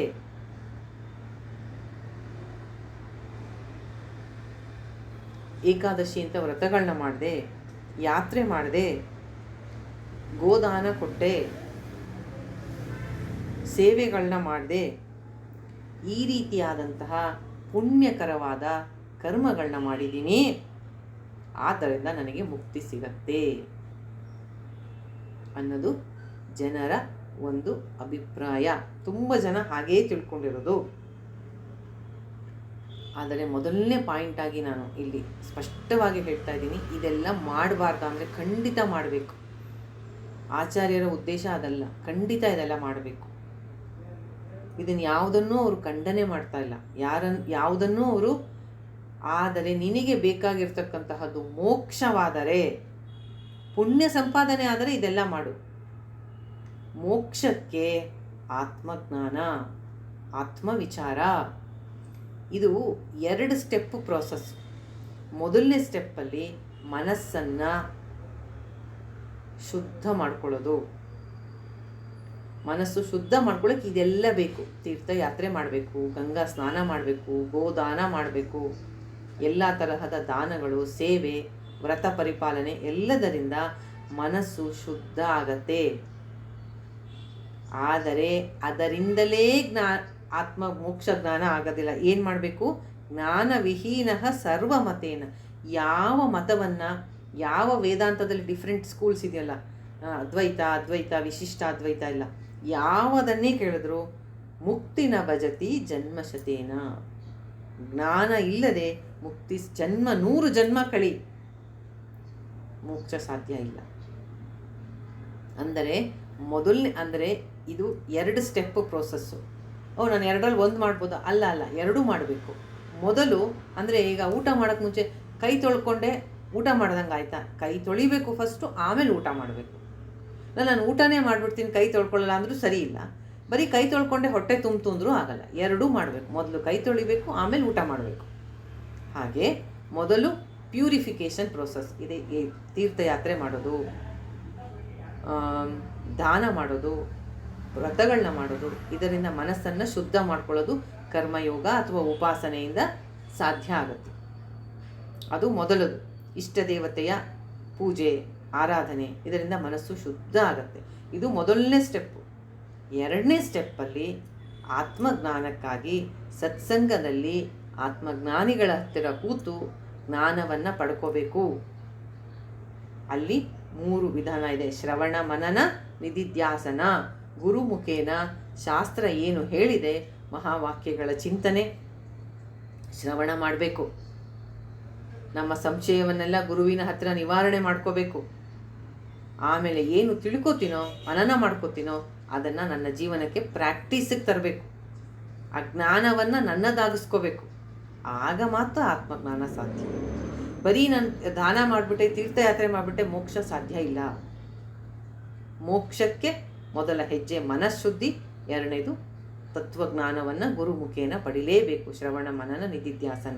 ಇದನ್ನು ಆಚಾರ್ಯರು ಹೇಳೋಕ್ಕೆ ಇಲ್ಲಿ ಪ್ರಯತ್ನ ಪಡ್ತಾ ಇರೋದು.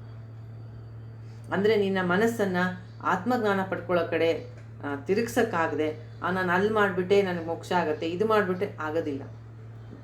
ಮೋಕ್ಷ ಆಗದೆ ಮನಸ್ಸು ಖಂಡಿತ ಕಂಪ್ಲೀಟಾಗಿ ಮನಸ್ಸಿನ ಒಂದು ಅಜ್ಞಾನ ನಾಶ ಆಗೋದಿಲ್ಲ. ಯಾವಾಗ ಅಜ್ಞಾನ ಇಲ್ವೋ, ಯಾವಾಗ ಅಜ್ಞಾನ ಇದೆಯೋ ಮನಸ್ಸಲ್ಲಿ, ಆಗ ಬಯಕೆಗಳಿಂದ ಅಸಂತೃಪ್ತಿ, ಡಿಸ್ಟರ್ಬೆನ್ಸು ಎಲ್ಲ ಸಹಜ. ಅದೆಲ್ಲ ಕಂಪ್ಲೀಟಾಗಿ ನಮ್ಮ ಜೀವನದಿಂದ ಹೋಗಬೇಕು ಅಂದರೆ ಜ್ಞಾನ ಪ್ರಾಪ್ತಿ ಆಗಬೇಕು. ಆ ಜ್ಞಾನ ಪ್ರಾಪ್ತಿಗೆ 2 ಸ್ಟೆಪ್. ಇದೆಲ್ಲ ಮಾಡೋದು ತುಂಬ ಜನ ಇಷ್ಟು ಮಾಡಿದ್ರೆ, ಪೂಜೆ ಮಾಡಿದ್ರೆ ಆಗೋಯ್ತು, ವ್ರತ ಮಾಡಿದ್ರೆ ಆಗೋಯ್ತು, ದಾನ ಮಾಡಿದ್ರೆ ಆಗೋಯ್ತು, ಅದೆಲ್ಲ ಒಳ್ಳೆಯದು, ಮಾಡಬೇಕು. ಮನಸ್ಸಿನ ಶುದ್ಧಿಗೆ ಕೃಷ್ಣನೇ ಗೀತೆಯಲ್ಲಿ ಹೇಳ್ತಾನೆ, ಯಜ್ಞ ದಾನ ತಪವನ್ನು ಮನುಷ್ಯ ಬಿಡಬಾರ್ದು, ಮಾಡಬೇಕು. ಮನವನ್ನು ಅದು ಪವಿತ್ರಗೊಳಿಸುತ್ತೆ. 18ನೇ ಅಧ್ಯಾಯದಲ್ಲಿ ಹೇಳ್ತಾನೆ, ಪವಿತ್ರ ಮಾಡುತ್ತೆ. ಅಥವಾ ನೀವೇನಾದ್ರು ಒಂದು ನಾನೆಂಬ ಭಾವನೆ ಇಟ್ಕೊಂಡು ಮಾಡಿದರೆ ಪುಣ್ಯವನ್ನು ಗಳಿಸ್ಕೊಡುತ್ತೆ. ಆದರೆ ಅಷ್ಟು ಆತ್ಮಜ್ಞಾನಕ್ಕೆ, ಮೋಕ್ಷಕ್ಕೆ ಸಾಕಾಗಲ್ಲ. ಅದರಿಂದ ಮೋಕ್ಷವನ್ನು ಕೊಡಿಸೋಕ್ಕಾಗಲ್ಲ. ಅದು ಮನಸ್ಸಿನ ಶುದ್ಧತೆ ಆಗತ್ತೆ. ಮನಸ್ಸನ್ನು ಶುದ್ಧ ಮಾಡ್ಕೊಂಡ್ಮೇಲೆ ಅದು ಆತ್ಮಜ್ಞಾನಕ್ಕೆ ಅದು ರೆಡಿ ಆಗುತ್ತೆ ಮನಸ್ಸು. ಅದು ಕರ್ಮಯೋಗ ಜ್ಞಾನಯೋಗ ಆಪ್ಷನಲ್ ಅಲ್ಲ. ನಾನು ಅದು ಮಾಡ್ತೀನಿ ಅಥವಾ ಇದು ಮಾಡ್ತೀನಿ ಅಂತ. ಸದಾ ಆ ಕರ್ಮ ಇದರಲ್ಲೇ ಇದ್ದರೆ, ಅದು ಕರ್ಮ ಇರೋದು ಚಿತ್ತ ಶುದ್ಧಿಗೆ, ಮನಸ್ಸನ್ನು ಶುದ್ಧ ಮಾಡ್ಕೋಬೇಕು. ಅದರಿಂದ ಆತ್ಮಜ್ಞಾನವನ್ನು ಜ್ಞಾನಿಗಳಿಂದ ಗುರುಮುಖೇನ ಶಾಸ್ತ್ರದಲ್ಲಿ ಹೇಳಿದ ಹಾಗೆ ಶ್ರವಣ ಮನನ ನಿಧಿಧ್ಯಾಸನ ಮಾಡಿ ಅದನ್ನು ಪಡ್ಕೋಬೇಕು. ಇಲ್ಲದೆ ಹೋದರೆ ಜ್ಞಾನವಿಹೀನ ಜನ್ಮಶತೆ, 100 ಜನ್ಮ ಕಳೆದರೂ ಹೀಗೇ ಇರ್ತೀವಿ.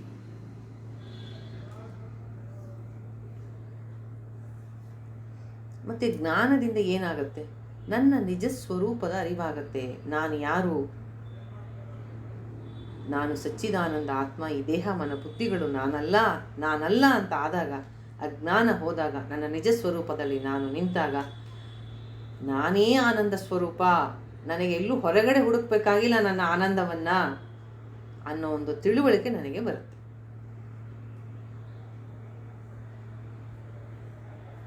ಮನಸ್ಸು ಇದೆಲ್ಲ ಸಾಧನೆಗಳಿಂದ, ಕರ್ಮಯೋಗದ ಮೂಲಕ, ಭಕ್ತಿ ಯೋಗದ ಮೂಲಕ ಮಾಡಿದಂತಹ ಸಾಧನೆಗಳಿಂದ ಮನಸ್ಸು ಶುದ್ಧವಾಗಿ ಜ್ಞಾನವನ್ನು ಪಡ್ಕೊಳ್ಳೋಕ್ಕೆ ಅದು ರೆಡಿಯಾಗುತ್ತೆ. ಆಗ ಗುರುಮುಖೇನ ಜ್ಞಾನವನ್ನು ಪಡ್ಕೊಂಡ್ರೆ ಮೋಕ್ಷ ಸಾಧ್ಯ ಆಗುತ್ತೆ. ಆದರೆ ಇಲ್ಲಿ ಒಂದು ಮುಖ್ಯವಾದ ಪಾಯಿಂಟನ್ನು ಅಬ್ಸರ್ವ್ ಮಾಡಬೇಕು. ಈಗ ನಮ್ಮ ಮನಸ್ಸನ್ನು ಶುದ್ಧತೆಗೆ ನಾವು ಯಾವುದಾದ್ರು ಮೆಥಡ್ ಯೂಸ್ ಮಾಡ್ಬೋದು. ಕೆಲವರು ತೀರ್ಥಯಾತ್ರೆ ಮಾಡ್ತಾರೆ, ಅಲ್ಲಿ ಮಹಾತ್ಮರ ದರ್ಶನ ಮಾಡ್ತಾರೆ, ಅಲ್ಲಿರ್ತಕ್ಕಂತಹ ದಿವ್ಯವಾದಂತಹ ಭಗವಂತನ ಮೂರ್ತಿಗಳನ್ನು ದರ್ಶನ ಮಾಡ್ತಾರೆ. ಇನ್ನು ಕೆಲವರು ಇರೋ ಜಾಗದಲ್ಲಿ ಇದ್ದು ದಾನಗಳನ್ನು ಮಾಡ್ತಾರೆ, ಇನ್ನು ಕೆಲವರು ವ್ರತಗಳನ್ನ ಮಾಡ್ತಾರೆ, ಇನ್ನು ಕೆಲವರು ಸೇವೆ ಮಾಡ್ತಾರೆ. ಏನನ್ನಾದರೂ ಮಾಡು ಸಾಧನೆಯಲ್ಲಿ, ಅದು ನಿನಗೆ ಮನಸ್ಸಿನ ಶುದ್ಧತೆಯನ್ನು ತಂದುಕೊಟ್ರೆ ಸಾಕು. ಆದರೆ ಜ್ಞಾನಕ್ಕೆ ಆ ರೀತಿ ಆಪ್ಷನ್ಸ್ ಇಲ್ಲ. ಅಂದರೆ ತೀರ್ಥಯಾತ್ರೆನಾದರೂ ಮಾಡು, ದಾನನಾದರೂ ಮಾಡು, ಹಾಗಲ್ಲ. ಜ್ಞಾನಕ್ಕೆ ನೋ ಚಾಯ್ಸ್. ಜ್ಞಾನಕ್ಕೆ ಶ್ರವಣ ಮನನ ನಿಧಿಧ್ಯಾಸನ ಆಗಲೇಬೇಕು. ಅದು ಹೇಗೆ ಅಂದರೆ, ದೇವಸ್ಥಾನ ಇದೆ, ನೀವು ಈ ಬಾಗಿಲಿಂದನಾದ್ರು ಬನ್ನಿ, ಆ ಬಾಗಿಲಿಂದನಾದ್ರು ಬನ್ನಿ, ಯಾವ ಬಾಗಿಲಿಂದನಾದ್ರು ದೇವಸ್ಥಾನ ಎಂಟ್ರ್ ಆಗ್ಬೋದು. 4 ದಿಕ್ಕಲ್ಲಿ 4 ಬಾಗಿಲಿದೆ ಅಂದರೆ. ಆದರೆ ಗರ್ಭಗುಡಿಗೆ ಮಾತ್ರ ನೀನು ಯಾವುದೇ ಬಾಗಿಲಿಂದ ಬಂದರೂ ಒಂದೇ, ಎಲ್ಲಿ ದೇವರು ಭಗವಂತ ಇದ್ದಾನೋ ಆ ಕಡೆ ನಿಂತ್ಕೊಳ್ಳೇಬೇಕು. ಹಾಗೆ ಕರ್ಮವನ್ನು ನಿಮಗೆ ಪುರುಷತಂತ್ರ ಅಂತ ನೀವು ಹೇಗೆ ಮಾಡ್ಬೋದು, ಹೀಗೂ ಮಾಡ್ಬೋದು, ಹಾಗೂ ಮಾಡ್ಬೋದು. ಆದರೆ ಜ್ಞಾನ ವಸ್ತುತಂತ್ರ, ಅದು ಹೇಗಿದೆಯೋ ಹಾಗೆ, ಅಲ್ಲಿ ಆಪ್ಷನ್ಸ್ ಇಲ್ಲ. ಶಾಸ್ತ್ರವನ್ನು ಗುರುಮುಖೇನ ಓದಬೇಕು, ಶ್ರವಣ ಮನನ ನಿಧಿಧ್ಯಾಸನ. ಅಲ್ಲ, ಈ ಜ್ಞಾನವನ್ನು ಅವಾಯ್ಡ್ ಮಾಡ್ಬೋದಾ? ನನಗೆ ಕರ್ಮಗಳನ್ನ ಮಾಡೋದಲ್ಲ ಆಸಕ್ತಿ, ಜ್ಞಾನ ಪಡ್ಕೋ, ಸತ್ಸಂಗಕ್ಕೆ ಹೋಗು. ಇಲ್ಲ, ಅವಾಯ್ಡ್ ಮಾಡೋಕ್ಕಾಗಲ್ಲ. ಅಜ್ಞಾನವೇ ಸಂಸಾರಕ್ಕೆ ದುಃಖಕ್ಕೆ ಕಾರಣ. ಆದ್ದರಿಂದ ಇಲ್ಲಿ ಆಚಾರ್ಯರು ಮುಕ್ತಿನ ಭಜತಿ ಜನ್ಮಶತೇನ, ನೀನು ಇದೆಲ್ಲ ಏನು ಮಾಡಿದ್ರು ಮುಕ್ತಿ ಅಂತೂ ಸಿಗಲ್ಲ, ಪುಣ್ಯ ಪ್ರಾಪ್ತಿ ಆಗ್ಬೋದು, ಪುಣ್ಯ ಪಾಪದಿಂದ ಒಳ್ಳೆ ಲೋಕಗಳು ಒಳ್ಳೆ ಜನ್ಮಗಳು ಆಗುತ್ತೆ. ಆದರೆ ಅಜ್ಞಾನದ ನಾಶಕ್ಕೆ ಮೋಕ್ಷಕ್ಕೆ ನಿನಗೆ ಜ್ಞಾನವನ್ನು ಪಡ್ಕೊಳ್ಳೇಬೇಕು ಅಂತ. ಆದ್ದರಿಂದ ನೀನೇನೇನೋ ಇದನ್ನು ಬೇರೆ ಡಿಸ್ಟ್ರಾಕ್ಷನ್ ಜಗತ್ತಿನಲ್ಲಿ ಮನಸ್ಸನ್ನು ನಿಯಂತ್ರಣ ಮಾಡೋಕ್ಕೆ ನಾವು ಮಾಡ್ತೀವಲ್ಲ, ಹಾಗೆ ಈ ಜ್ಞಾನಕ್ಕೆ ನೀವು ಏನೇನೋ ಡಿಸ್ಟ್ರಾಕ್ಷನ್ ಮಾಡಿದ್ರೆ, ಈ ಕರ್ಮ ಮಾಡು, ಈ ಪುಣ್ಯದ ಕೆಲಸ ಮಾಡು, ಇದರಿಂದ ಆಗಲ್ಲ ಅನ್ನೋದನ್ನು ಆಚಾರ್ಯರು ಇಲ್ಲಿ ಸ್ಪಷ್ಟವಾಗಿ ತಿಳಿಸ್ತಾ ಇರೋದು. ಎಲ್ಲ ಶಾಸ್ತ್ರ ಹೇಳೋರು ಸಹ ಒಮ್ಮತವಾಗಿ ಒಪ್ಪೋದೇನು ಅಂದರೆ ಅಪರೋಕ್ಷ ಜ್ಞಾನವಾಗಲೇಬೇಕು, ಅದೇ ಮೋಕ್ಷಕ್ಕೆ, ಅದೇ ಮೋಕ್ಷ. ಇದೆಲ್ಲ ಮಾಡೋದು ತುಂಬ ಅವಶ್ಯಕತೆ, ತುಂಬ ಒಳ್ಳೆಯದು. ಒಬ್ಬರಿಗೆ ಸೇವೆ ಮಾಡೋದು, ಸಮಾಜದಲ್ಲಿ ನಮಗಿರೋದನ್ನು ಇನ್ನೊಬ್ಬರ ಜೊತೆ ಹಂಚ್ಕೊಳ್ಳೋದು, ದಿವ್ಯ ಕ್ಷೇತ್ರಗಳಲ್ಲಿ ಭಗವಂತನ ಮೂರ್ತಿಗಳ ದರ್ಶನ ಮಾಡೋದು, ಎಲ್ಲವೂ ಒಳ್ಳೆಯದೇ. ಗಂಗಾ ನದಿಯಲ್ಲಿ ಸ್ನಾನ ಮಾಡೋದು, ಅದನ್ನು ಮಾಡಬಾರ್ದು ಅಂತ ಹೇಳ್ತಾ ಇಲ್ಲ, ಆದರೆ ಮೋಕ್ಷಕ್ಕೆ ಅಷ್ಟು ಸಾಕಾಗಲ್ಲ ಅಂತ ಆಚಾರ್ಯರು ಹೇಳ್ತಾರೆ. ಮೋಕ್ಷಕ್ಕೆ ಜ್ಞಾನಯೋಗದ ಅವಶ್ಯಕತೆ ಬಹಳ ಇದೆ. ಆ ಜ್ಞಾನವನ್ನು ಭಗವದ್ಗೀತೆ, ಬ್ರಹ್ಮಸೂತ್ರಗಳು, ಉಪನಿಷತ್ತುಗಳಲ್ಲಿ ಅಡಗಿದೆ ಆ ಜ್ಞಾನ. ಅದನ್ನು ಆಚಾರ್ಯ ಮುಖೇನ, ಆಚಾರ್ಯರ ಭಾಷ್ಯಗಳ ಮುಖೇನ ನಾವು ತಿಳ್ಕೊಂಡು ನಮ್ಮ ಸಾಧನೆಯಲ್ಲಿ ನಾವು ನಮ್ಮ ಕೊನೆಯ ಗುರಿಯಾದ ಮೋಕ್ಷವನ್ನು ತಲುಪಬೇಕು. ಇದೇ ದಾರಿಯಲ್ಲಿ ಹೋಗಬೇಕು ಅನ್ನೋದನ್ನು ಆಚಾರ್ಯರು ಹೇಳ್ತಾ ಇದ್ದಾರೆ. ಅಂತಹ ದಾರಿಯಲ್ಲಿ ನಡೆದವರ ಒಂದು ಲಕ್ಷಣಗಳು ಹೇಗಿರುತ್ತೆ, ಅಂತಹವರು ಹೇಗಿರ್ತಾರೆ ಅನ್ನೋದನ್ನು ಮುಂದಿನ ಶ್ಲೋಕದಲ್ಲಿ ಹೇಳ್ತಾರೆ. ಅದನ್ನು ಮುಂದಿನ ಸತ್ಸಂಗದಲ್ಲಿ ನೋಡೋಣ. ಇವತ್ತಿನ ಸತ್ಸಂಗದಲ್ಲಿ ನಮ್ಮ ಮನಸ್ಸನ್ನು ಸತ್ಸಂಗದಲ್ಲಿ ಹೋಗದೆ, ಸತ್ಸಂಗದಲ್ಲಿ ಗುರುವಿನ ಆಶ್ರಯವನ್ನು ಪಡೆಯದೇ ಇರತಕ್ಕಂತಹವರು, ಸತ್ಸಂಗದಲ್ಲಿ ಇಲ್ಲದೆ ಮನಸ್ಸನ್ನು ತಾನೇ ಅವಿವೇಕದಿಂದ ಬಲವಂತವಾಗಿ ಅಥವಾ ಮನಸ್ಸು ಕೇಳಿದ್ದನ್ನೆಲ್ಲ ಕೊಟ್ಬಿಟ್ಟು ಅಥವಾ ಮನಸ್ಸಿಗೆ ಬೇರೆ ಬೇರೆ ಬೇರೆ ಏನೇನೋ ಅಟ್ರಾಕ್ಷನ್ ತೋರಿಸಿ ನಿಯಂತ್ರಣ ಮಾಡೋಕ್ಕೆ ಪ್ರಯತ್ನ ಪಡುವಂತಹವರ ವಿಷಯವನ್ನು ಇಲ್ಲಿ ಅವರು ಹೇಳಿದ್ದು. ಮುಂದಿನದನ್ನು ನೆಕ್ಸ್ಟ್ ಸತ್ಸಂಗದಲ್ಲಿ ನೋಡೋಣ. ಧನ್ಯವಾದಗಳು.